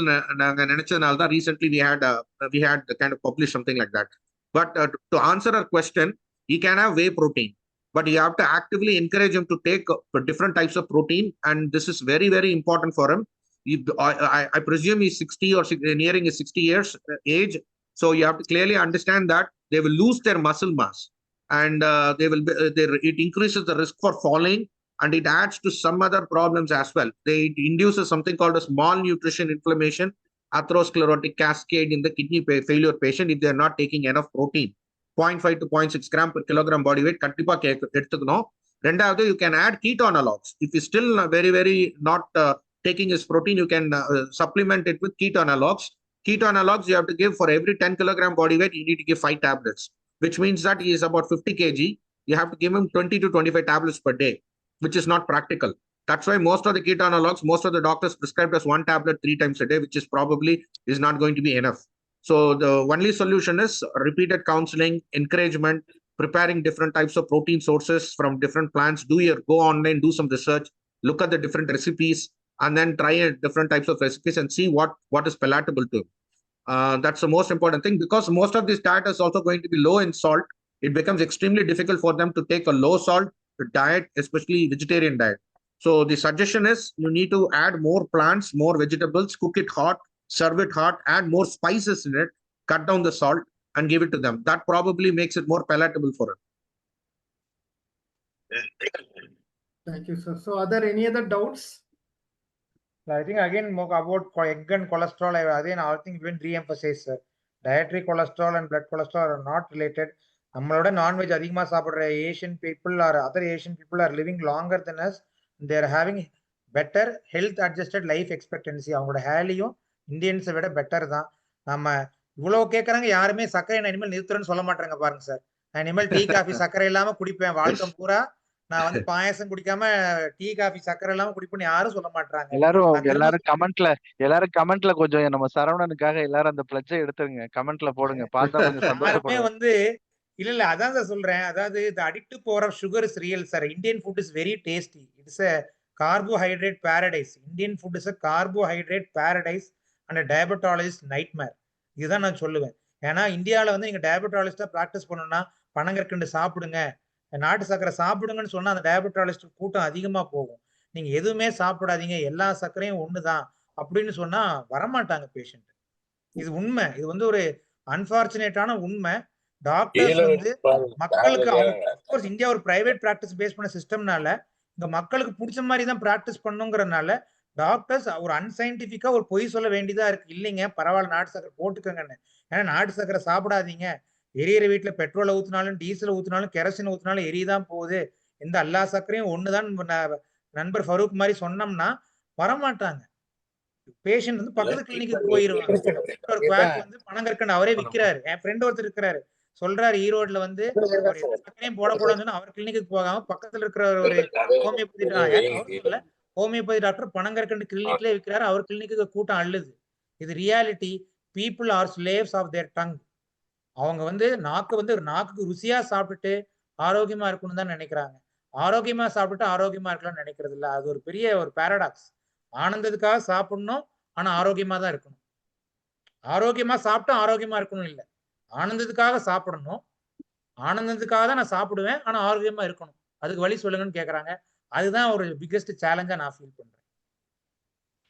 There is another question in the chat box. How good is consumption of vitamin and non-vitamin supplements, including fish oils and spirulina, to heart and kidney health in normal and people with metabolic diseases? There is a beautiful article recently on New England Journal of Medicine, beautiful study, where they have taken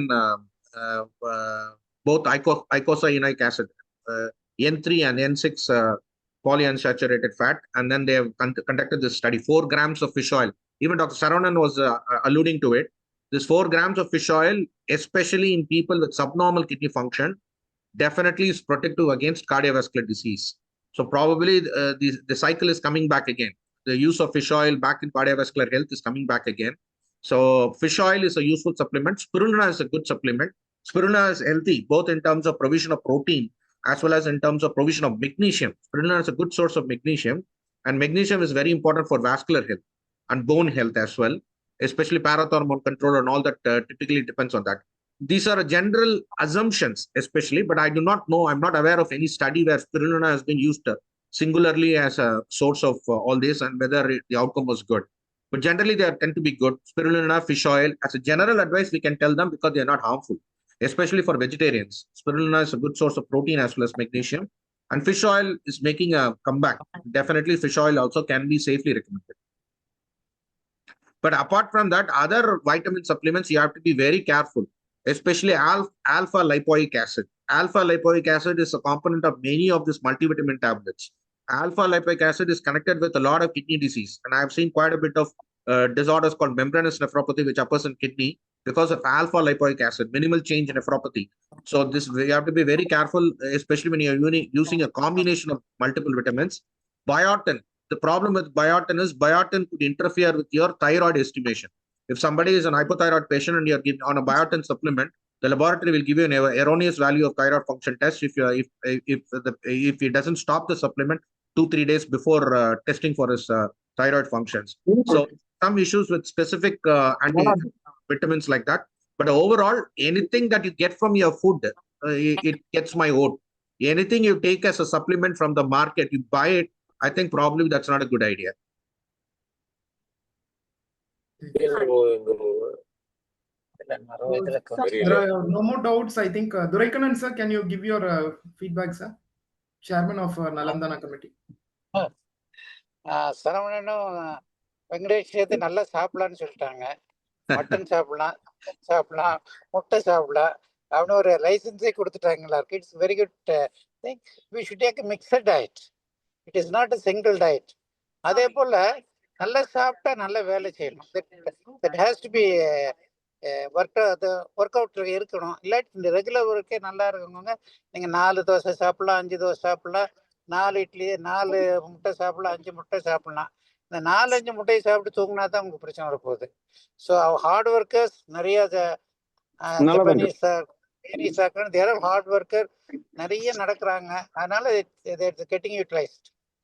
இந்தியன்ஸை பொறுத்தளவில் நல்லா சாப்பிடுவாங்க, நல்லா தூங்குவாங்க. they'll take more rest.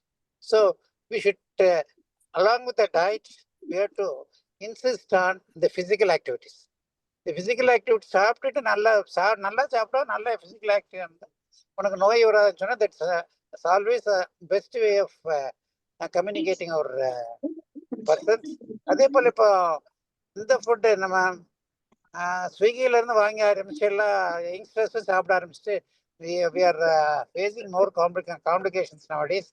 அதை கொஞ்சம் avoid பண்ண சொல்லணும். Home food is always best food. அதுதான் ஹெல்த்தி ஃபுட்டுங்கிறத வந்து இன்சிஸ்ட் பண்ணணும். அப்புறம் இந்த சேட்ஸ் பண்ணும்போது தான் நீங்கள் சரவணன் சொல்ற மாதிரி இஷ்டத்துக்கு அடிச்சு விடணும். அதை கால்குலேட்டே பண்ணுறது இல்லை. மற்ற எல்லாத்தையும் கால்குலேட் பண்ணுவோம். 2 முட்டை சாப்பிட்டா ஐயோ 2 முட்டைம்போ, கொஞ்சம் கறியை சாப்பிட்டா நீங்கள் ஐயோ மட்டன் சாப்பிட்றேன்னு சொல்லுவோம். பட் அவங்க தினம் கன்சியூம் பண்ணுற அந்த சேட் ஐட்டம்ஸ் தான், அதில் தான் அதிகமாக டிரான்ஸ்ஃபேட் இருக்குது. ஸோ திஸ் வில் கிவ் கண்டிப்பாக this will harm to the people. And it is a very welcome status that protein is not a culprit of any of other diseases. Excellently arranged seminar. This is very useful for the people, not only for the lifestyle modification, where we are insisting on the protein diet, low carb diet, along with protein also taken at a good stand. So thank you very much for the excellent. Really, I'm very thankful to Dr. Saravanan Venkatesh for their excellent presentation, both in Tamil and English. It's more important. And இப்படி நம்ம எப்பவுமே தங்கிலீஷில் தான் இருப்போம். கொஞ்சம் இங்கிலீஷும் பேசுவோம், கொஞ்சம் தமிழும் பேசுவோம். அப்போ தான் நமக்கு விளங்கவும் செய்யும். ஸோ விளங்குற மாதிரி சொன்னதுனால hats off to you. Thank you very much, sir. Thank you. Thank you, sir. Thank you for the opportunity, sir. Thank you. So I wish to record my gratitude to Dr. Nandakumar sir. Sir தான் வந்து இந்த 2 star speakers identify பண்ணி நம்ம எல்லாருக்குமே வந்து spotlight பண்ணியிருக்காரு. Thank you, Nandakumar sir. If everything is all the doubts are clarified. I'll give my vote of thanks. So on behalf of Nalamdana Lifestyle Modification and Wellness Committee, I thank our eminent speakers, Saravanan sir அவ்வளோ அழகா வட்டார தமிழ்ல பேசி எல்லாரையும் கவர்ந்துட்டாரு. And Venkatesh sir அவரோட stylish பிரசன்டேஷன்ல இன்னும் சயின்டிஃபிக்கா எல்லாத்தையுமே வந்து கிளாரிஃபை பண்ணிட்டாரு. I thank the IMA President, Secretary and Finance Secretary for their encouragement.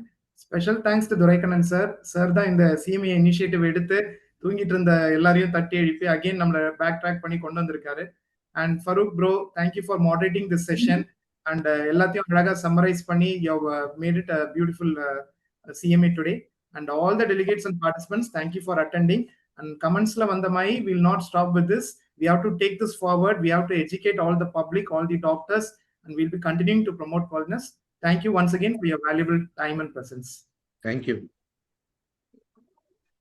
Shivakumar sir, thank you sir. Feedback, thank you sir. Thank you Pradeep sir. Thank you Duraikannan sir. Thank you sir. Good day sir. Thank you Suresh sir. Thank you sir. Nandakumar and Farooq sir. Thank you. My heartfelt thanks to everybody. Thank you. Thank you, sir. Thank you, sir. No phones connected. Please connect and try again. எனக்கு காலேஜ்ல ஒரு professor எனக்கு பார்த்தாங்க.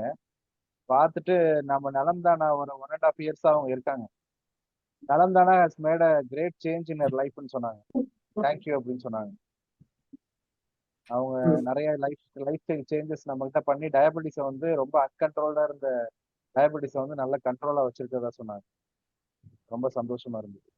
நிறைய பேர் இந்த மாதிரி தான் sir. Almost 300 people have benefited last year. So in the year we couldn't do that, but still we are continuing whatever possible we are trying to do.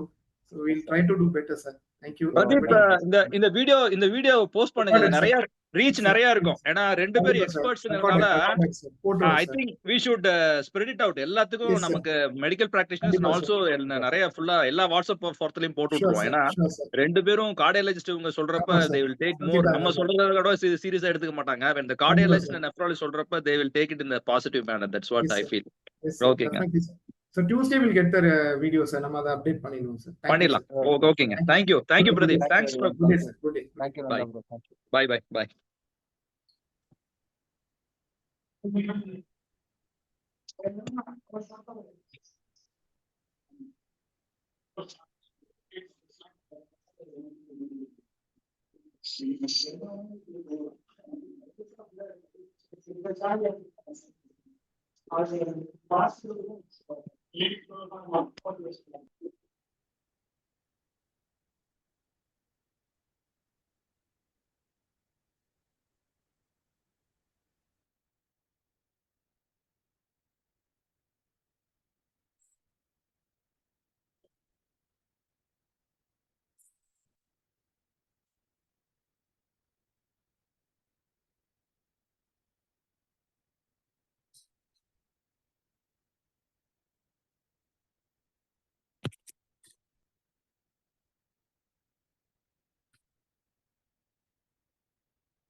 இனிமே அவங்கவுங்க ட்ரெஸ் அவங்கவுங்களே எடுத்து வைங்க. எதுவும் எடுத்து வைக்க மாட்டேன்.